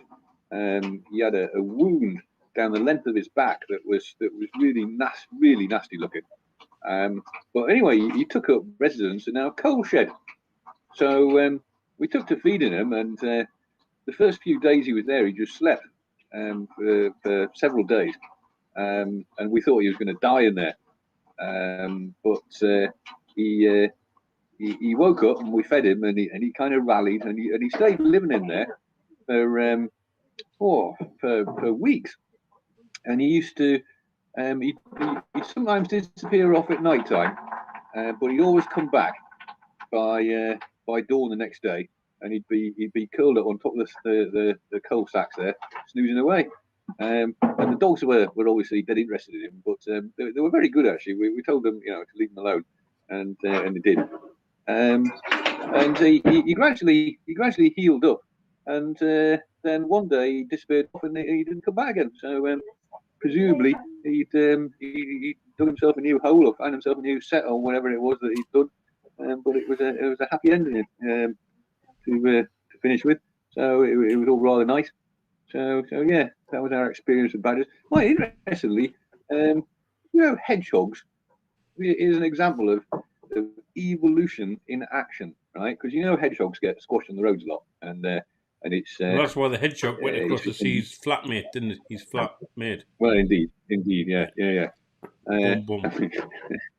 It's very good. It's one of the main reasons why the hedgehog numbers are decreasing so dramatically is because they're getting run over on the roads. And the reason, obviously, that happens is that for millions of years, then the standard evolutionary approach to a hedgehog, and when danger threatens, is to curl up into a ball because for millions of years it's worked. That's what they do. But obviously, if you got a car, a big truck thundering down there, it's not a lot of help really. So they just get squashed. But it seems that it's a brilliant example of evolution in action, because there's always been in the population, because of variation, you get a few hedgehogs that have responded in a different way, and rather than curl into a ball when danger threatens, they leg it. Now, in the past, that hasn't really been a very successful strategy because the fox will outrun them and it'll eat them. But when you're threatened by a vehicle on the road, legging it is actually a rather better strategy than curling into a ball. So what's happened is that the ones that leg it tend to live longer, so they have more mates, pass on their genes for legging it instead of curling into a ball. And the hedgehog population has significantly changed over the last 20 years, and now most of them on a road will run for it instead of curling it into a ball. So there you go, evolution in action. Charles Darwin But is that not partly responsible for that, hedgehog, Sonic the Hedgehog, because he's had a couple of movies now, hasn't he? So he was a fast runner. Yeah, you're right, Yeah, so he was a fast runner. He was catching rings, I believe. So Sonic must have taught them, say, your best option is to run like hell. My mother... It would seem so. Yeah. My mother had a hedgehog. My mother had a hedgehog living in the back of her house in the garden. And she was quite surprised one day. The hedgehog, this was in the middle of summer, and they have like the big patio doors at the back of the house into the big garden and all that. And during the summer, the hedgehog had managed to come into the house and take residency in her handbag or general female utility bag. So later that evening, my mother must have gone to her bag to get something out, and lo and behold, there's a bloody hedgehog in it. So little bit of a startle she got. But talking about evolution, Ian, you'll notice. Well, I certainly notice because I drive a lot, as you know. A lot of birds now, certainly crows and magpies and stuff like this, the traffic can be thrashing down the road, But they know as long as they're on side of that white line on the hard shoulder, picking up bits of grain that might have come off grain trucks or whatever, they know that they're okay and they're not going to get splattered. And you can literally drive past these things and it'll be just a foot inside of that white line on the hard shoulder, but they don't flinch an inch. They must have learned over time, as long as I'm on that side of the white line, I'm okay. Wasn't it that story that there was a lot of crows dying because apparently You've heard this one. It was because of the influx of foreign vehicles, foreign truckers. Because apparently crows, particularly, are very good at communicating with each other. And they've developed a whole warning system to warn about traffic on the roads. And obviously there's a lot more crow deaths because of the influx of foreign truckers. Because crows successfully can warn each other of a car, but they can't say lorry. So, give yourself that sound. They can go car, but they can't say truck or lorry. So increased death because of the amount of truck population. Yes, I deserve that. People did find it funny. There you go. Car, truck, HGV. They can't say that. They might one day. All jesting aside, they are very, very smart birds. They are by far the smartest bird species in the UK. They make very good pets as well, apparently. So if you get a chance to acquire a rook or a crow or a magpie, something like that, then or a jackdaw, then they're very trainable. Very trainable, I believe. Well, there's a lot of parrots in Cumbria. Right? We were quite surprised that day, weren't we? We were stood outside of the co-op in Kirby Stevens. Correct me. Mm-hmm. Kirby Stevens, yeah. We were just having a day out on the bikes, and it was last summer, wasn't it? It was not during lockdown, obviously. Yeah. Well, whenever it was, but it was outside of this COVID thing.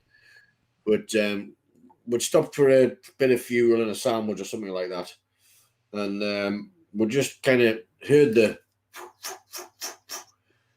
as you do, and we looked up, and it was two extremely exotic parrots flying over. Not every day you see that in Kirby Stevens. Right, green and yellow and red things were. Right. They were huge. They were proper parrots, like proper parrots. Been quite an when animal we series. Used to live in London, animal series. When we used to live in London, back in the when was it? The sort of mid 1980s. There was a lot of parrots used to live in the parks down there, and I believe there's even more now. They seem to find the environment they like in green parrots mainly, and parakeets. They were very noisy as well. They were in the trees. I remember they were in Bushy Park. I was quite surprised, but there you go. Yeah, so they are officially a breeding species in the UK now, it would seem. Well, they're particularly fond of Cumbria, apparently. There's sometimes, gentlemen, there's sometimes some falconers come down to Tynemouth, and they take the birds down into, the gully side of the priory itself, the castle. Yeah, I know what you mean. And it was the dog before the lovely Darcy that we've got now, but it was me old pal Sam, my big old retriever. And I happened to be walking the retriever, and I was just at the top of the hill, just off Tynemouth Front Street. And I was just about to walk down to go down to the boat club thing, that area. And when something kind of just goes over the top of you, and you just kind of automatically go, bloody hell, what the hell is that? And the big shadow came over, and I could hear the wind, as it were, from the wings, as it turned out. And this thing came over the top of me, and I just instinctively, and the dog who was standing next to me did exactly the same thing. We both exactly at the same time went, blooming heck, what the hell is that? And this thing flew over us, and it flew down into the gully, and this was a big, big bird. And we kind of ran towards the rails, and we watched it fly down, and there was a young girl down there, a falconer, and she had all the gear and all the the stuff that they have.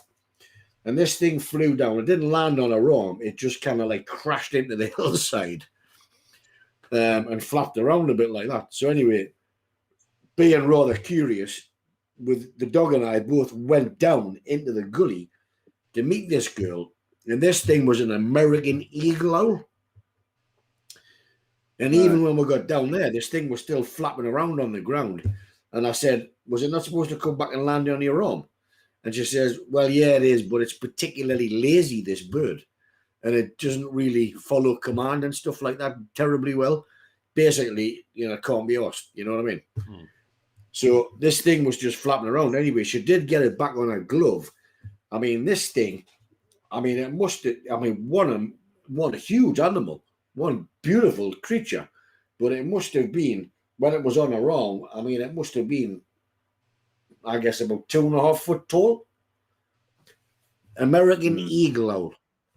But when the full wingspan was out and it flew over the top of us, it was like having a jet plane come over. We all just went, blood my neck, what the hell is that?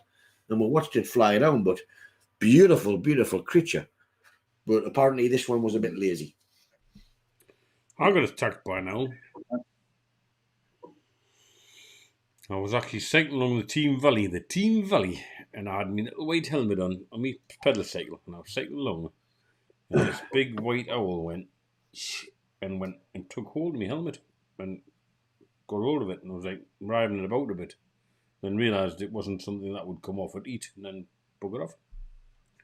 Scared the shit out of me. Might have thought you were a peanut head. But the other thing, did I ever tell you my pheasant story? Because they're stupid now. Pheasants are stupid.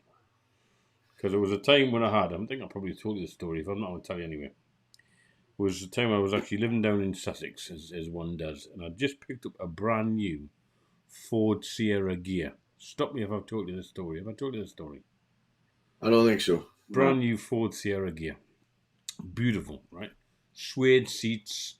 Had the little pop out for the cassettes and stuff. It was a gorgeous, brand new Ford Sierra gear. Little spoiler on the back of it. It was the one with the twins lights on the front. It was gorgeous. And picnic on the back seat. Jumped in, me and my partner, heading down to the New Forest. Beautiful sunny day. There's me, me flipper-flops. You shouldn't be driving flip-flops, but I was driving flip-flops. She's in the passenger seat, and we're going down on the 272 down towards Petersfield. Gorgeous road, you can see for miles. It was a beautiful day. Anyway, you can see the road sweep down. You can see for miles, and out walks out on the road and stops was a pheasant, just stood on the road. And I'm probably doing 50, 60 mile an hour, watching this pheasant stand in the middle of the road, thinking, oh, how tooted a couple of times, still fucking stood there. Tooted a couple of more times, still stood there. And I've got this vision thinking, do I really want a brand new car with a pheasant rammed into the radiator grill? So I'm thinking, well, I'm about to scare it. Lights flashing, horn braying, and the fucking thing stood there. Didn't even bloody move. And I'm thinking, it's going to move. It's going to go. It's going to run at the last minute. I literally had to go from 40 mile an hour to a dead stop as this fucking thing stood in the middle of the road. Anyway, picnic on the back seat. A 2-litre bottle of Iron Brew shot off the back seat under the driver's seat at the same time, knocking the cap off of this Iron Brew, which was like a fucking bomb going off. It went up the windscreen, the dashboard, the back of my legs, all over the interior, up the windows. There was so much Iron Brew come out of this fucking bottle. The entire interior was tinted, it was a grey interior, tinted orange, with a sticky sugar-like substance all over it. And the moment I stopped to go, what the fucking hell is that? The pheasant Did you get out? Slowly walked off the road, almost left to go. There you go. Yeah. Did you get out and shoot it? No, I just walked off the road. I literally covered in bloody iron brew. Anyway, gets to New Forest, because I'd be camping in New Forest, thinking, fucking hell, yeah, you know. Anyway, got lots of wet wipes and cloths and stuff and tried to clean the interior best I could. I was still fishing out bits of iron brew and bits of crusty sugar all over the place. Gets out in the New Forest in my brand new car with an iron brew interior and goes to the New Forest, and there's a couple of New Forest ponies stood in the middle of the road.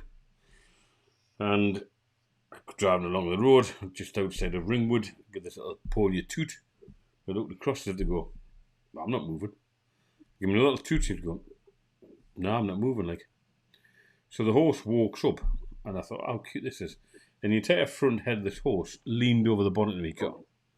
So he literally standing square on, head over the bonnet, looking at me, and I'm going, toot, toot, do you mind moving? And what's it do?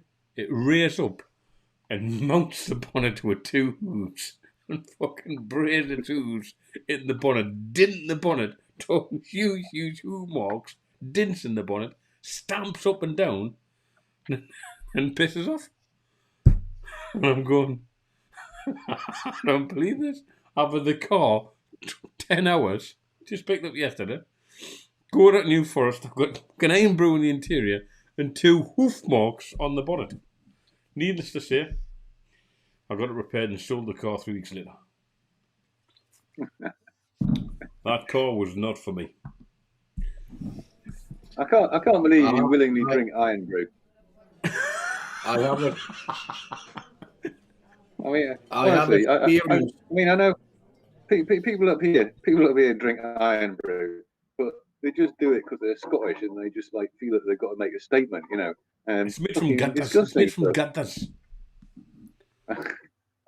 Did you know? Interestingly, iron brew. I'm not making this up. Iron brew recently fell foul of the Advertising Standards Authority. Right?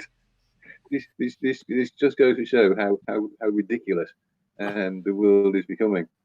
Yeah, they fell foul of the Advertising Standards Authority because of their claim that it's made from. Because it doesn't contain girders. Yeah, because you know the little advert is made from girders, and the Advertising Standards Authority said, well, it's not made from girders, so you can't say that. I mean, unbelievable. So for years I've seen iron brew made from girders. So it's actually, because it's not made from girders, therefore they can't say it. How ridiculous is that? Go on, Davison, what are you going to say? I mean, you know, this little channel here is called Grumpy Geordies, and I suppose as we get older, we do get a bit grumpy. But generally speaking, I would think outside of our little laughathon thing here, we're probably quite intelligent people and we've had a bit of life experience. But, you know, we seem to be drizzling down this little road of, you know, passive this and passive that, and everyone's got to fall into line and everybody's a bloody wet wipe as far as I'm concerned. But it's still, and Eric, you know, this little business that we've got, I've had a number of phone calls today, Eric. Now we've tried to alleviate the nonsense, as it were. Yeah, put your cap on.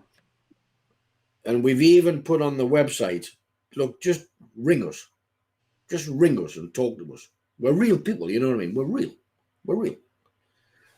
But I've had several messages today, Eric, saying, where are you? I'm interested in doing a bit of business. Where are you? Well, just read the advert. It kind of tells you. You know, the clue is in, that's where we are. What you mean is the Northeast Premier Trailer Hire. Northeast being Newcastle. Northeast Premier Trailer Hire, Newcastle. Right. I swear to God, I've had several text messages today. Where are you?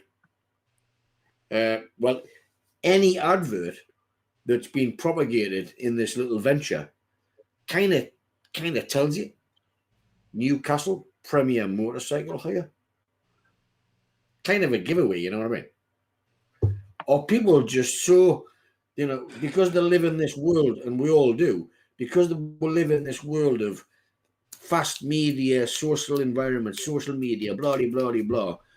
If you can't even be asked to read the first 3 lines of the advert, I sometimes wonder, really, Eric, should we be hiring trailers out of these people? Because they must just be freaking stupid. I hear you. I We're feel not doing your pain, man. I feel your pain. I mean, if we had a global audience, I might not be saying that, of course, but not really that I give a damn. But just read the friggin' advert. You know what I mean? Well, I had the same thing when I was selling an Xbox. I might have mentioned this before, and I had on the advert Xbox. Oh, you did, Yeah, the 2 controllers are there, but they're non-functioning. They're not working. I put non-function, not working in the advert, and people say, "Do the controllers work?" Well, they're not functioning. They're non-working. But do they work? They're not working. They're non-functioning. It says in the advert. But does it come with the controllers? Yeah, it comes with the controllers. But do they work?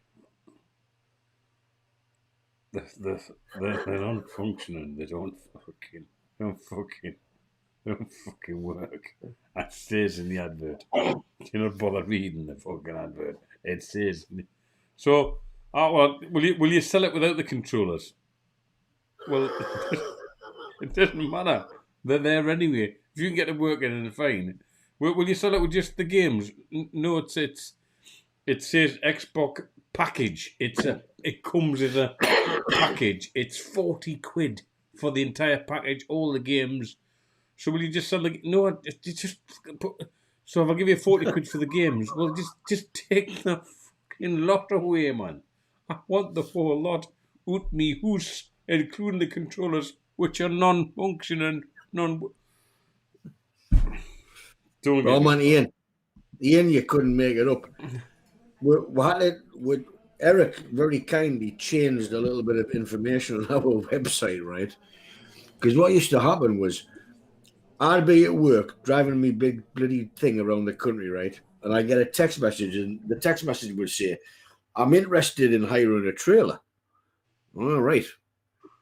Can I hire a trailer? Yeah. So you send a text message back and say, "If you want to hire a trailer, guess what? That's what we do." So you send a message back, and then 20 minutes later, they send another text message and they say, "Have you got a one available soon?" Text message, yeah. So 20 minutes later, you get another, and this conversation will roll on throughout the course of the day, right? And I send one back and I say, "Yeah, what kind of motorcycle is it you're trying to transport? Is it a friggin' massive, great big Honda Goldwing that's the size of a friggin' bus? Or is it a 125 sports bike?" "Oh, no, it's a big bike." Next message, next message, next message, next message. And then after you've been slavering on and pissing around with all this crap all day, they'd go, "Aye, right, aye, that sounds just a ticket. Aye, I'll do that. Where are you based?" Because they didn't read the first line of the advert. "All right, I'm in Kent. You know, I'm in fucking Poole. I'm on the south coast." Jesus Christ, you couldn't make it up, man. So I was getting so frustrated. I said, Eric, just go on because you're the techie dude. Eric, just go on to the website, will you? And on the top line, just pick up the bloody phone and ring us. And we can do it all in 2 minutes and then decide, "Oh, you're in Kent. Well, it's a long drive, mate. If you want to come up, that's cool." Or really, Ian, man, are people that stupid? Or they're that stupid? Aye. Obviously, they are. Yeah, completely. It's all this thing called lack of communication. And I do communication for a living. I teach people how to communicate. And you say, it's like I'm beyond you got me started now. It's like going to the shop for things. I mean, go to the shop for something as simple as that. No, is it a hair product or is it fucking ice cream? I've no idea, but it went in the fridge. Right? Did you stick your finger in and have a little bit of it? It's gone in the fridge. But more to the point, right? What winds me up is the missus will send me. She'll say, "Can you go to the shop for this, this, this?" She'll send me a text. Send me a text with everything you want on it. Because then I just have to go, yeah, follow that, right? Bang, bang, bang. There must be a little. She must have a sixth sense, complete sixth sense. I'll go around the supermarket. I get everything that's on it, or as near as damn it. You know, I'm a bit like the bloke that goes and fills them up and delivers them to the door. I get absolutely everything that's on the list, and I know the supermarket. Not that I know the supermarket, but I've got a rough idea. You know, you get a sixth sense for where things are on the aisles, and you plan your journey. You know, as you go around, and you pick all the stuff up and you put it in the basket. The moment you appear on the till and go out the shop, bing, you get another text. Can you get this? And you go, no, I can't. I've left. I've left the store. I'm no longer in the building. You've missed your chance. I'm not going to go back in with the bags of shopping I've got to go and get this one or two items. You missed your chance. I mean, what's that about? You know, if you give me the list, I'll get everything on the list. I'll do it succinctly. I'll do it superbly. I'll do it within the time frame. But once I've been through the checkout, that's it. It's game over. There's no more items going in the basket because I'm out the store. Gets me every time. Bing! Can you get this? No. I'm out the door. I'm gone. I'm out of here. Mind, if you had the Lidl that I've got near me and you've seen the store manager, you'd want to go back in, I'm telling you. But you want to see your little store manager, you wouldn't want to go back in the place again with our store manager. He's not a nice looking fella. She's the most gorgeous looking thing you've ever seen working in Lidl in your life. She's absolutely phenomenal. We can't have this sexist talk on here. This, you know, women I know. Women should be treated with respect, unless the mistimed the text of going out the shop. I would. Unless they get the texting wrong and the timing wrong, they should be treated with respect until I get ding. Will you get this? No, I won't. I've left the observation, shop. Eric. It's just observation. Makes for a more pleasant shopping experience. Well, I'm saying note. Anyway, where do you sit with this one, Ian? I mean, your shop's probably miles away, is it, Thurrock? Well, yes, this is not that that troubles me greatly, being as the nearest shop is 47 miles away. So yes, it's not something I have a great deal of experience of. Don't worry, Ian. Don't worry, Ian. There'll probably be a Lidl on your plot of land within the next 12 months. And more to the point, having too much supermarkets causes more problems. Because we've got Lidl's, Aldi, Morrison's, Asda, Sainsbury's, and Tesco's all within the vicinity. We've got the lot. Because then you go, can you go to the supermarket? And I go, which one? Well, what do you mean, which one? Because there's bound to be a certain product that you want from that supermarket. So tell me which one I'm going to. And it's like, will you go to Aldi's now? Go to Aldi's and it's actually Lidl that shows where you get the stuff from. It just boils my what's it. As it happens, today we did make an expedition to our nearest shop, it's 47 miles away. It's a rare event, but we did go there, and despite that, I still had a good day today. In fact, I had a very good day today. In fact, I have to say, and this is down to Graham. Seriously, it's down to you. Yeah, that one. Yeah, because as Graham is well aware, and possibly Eric slightly less so, but Graham's certainly well aware. I have had a run of extremely bad luck over the last 3 months. Oh dear. And generally speaking, I'm a pretty robust character mentally, but I have to say, I was getting a bit fed up, and I'd lost my mojo a little bit, I think, particularly with the with the death of my beloved doggy 3 weeks ago. That was the icing on the cake. That was, and then following our lengthy conversation last night, Graham, I rediscovered my mojo. I felt as a result of that. I really did, and it was all down to you and your positive vibes that you sent out there. So there you go. Well done. And I felt like a new man today. I felt better today than I have for 3 months, to be perfectly honest. So there you go. That's what friends are for. He give you positive vibes. Him. He did. Yeah. Him there. All his positive stuff rubbed off on me. It did. So In a I non-sexual obviously way. get the different calls. I get the ones that the ones that I get don't do that. The one that No, I hey, get there's no normally need for costs me that. that. There's no need for that. My favourite saying from this guy is, I've had this idea, and you go, oh,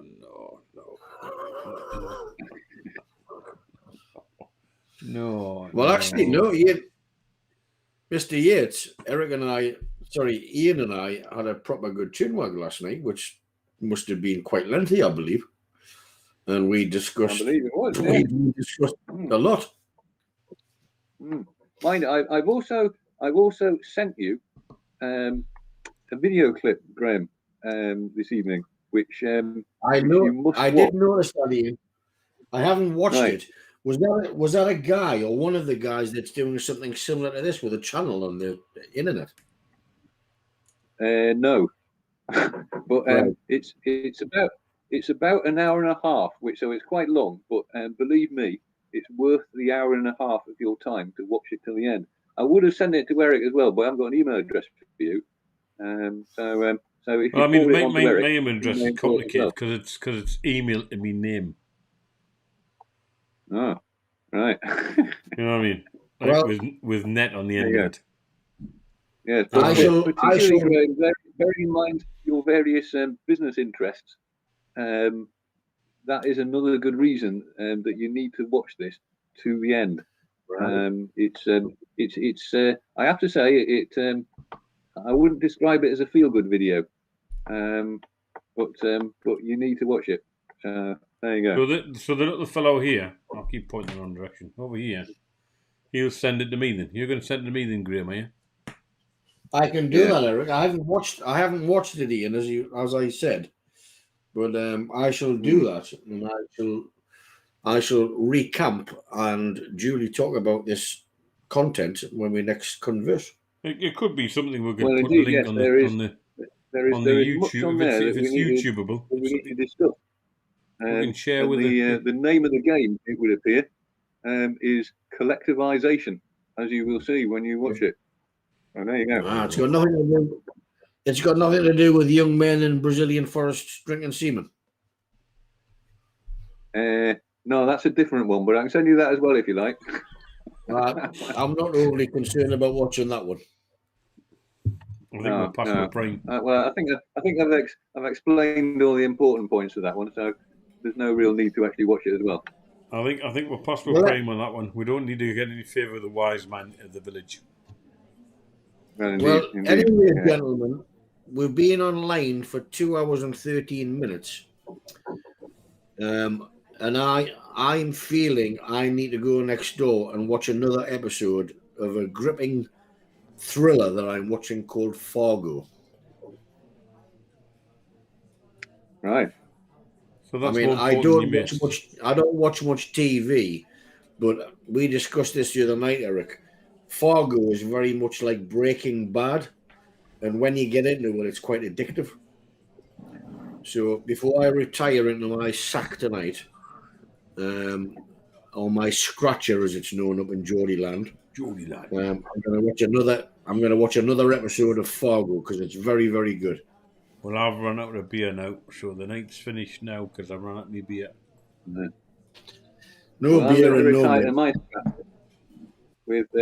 with my book, which I'm currently reading, which is John Ridgway's account of his crossing of an uncrossed glacier in Patagonia with his nubile wife, using an Avon inflatable with a seagull outboard on it, which is rather entertaining. So there you go. Right then. Well, that leaves us to thank you to our huge viewing audience tonight. Thank you to Mr. Borthwick, who's always with us, and thank you to everybody else. We will be doing. We'll split the video bit into the highlight sections. To at some point, me and Graham will get together. That we'll do a few video editing. But if you haven't, I haven't done it this tonight. If you haven't done already, don't forget to subscribe, smash the bell, and give us a huge thumbs up and follow us on D Live and all that kind of stuff. That keeps the back office people quite happy and lovely and all that. And it's been a pleasure. So we'll play us out, and then YouTube will go, oh, that's a copyright issue. So when we do the highlights, we'll just cut out all the music, including AC/DC, which Ian forced me to play a few weeks ago, which got our show banned. So and Andy says, can you send it to him? Can you send the video to him? As you're saying. So thanks very much Andy, for your involvement tonight, and we'll play out with a bit of music. So thank you ever so much. Good night, gentlemen. Good night. And Good night, gentlemen.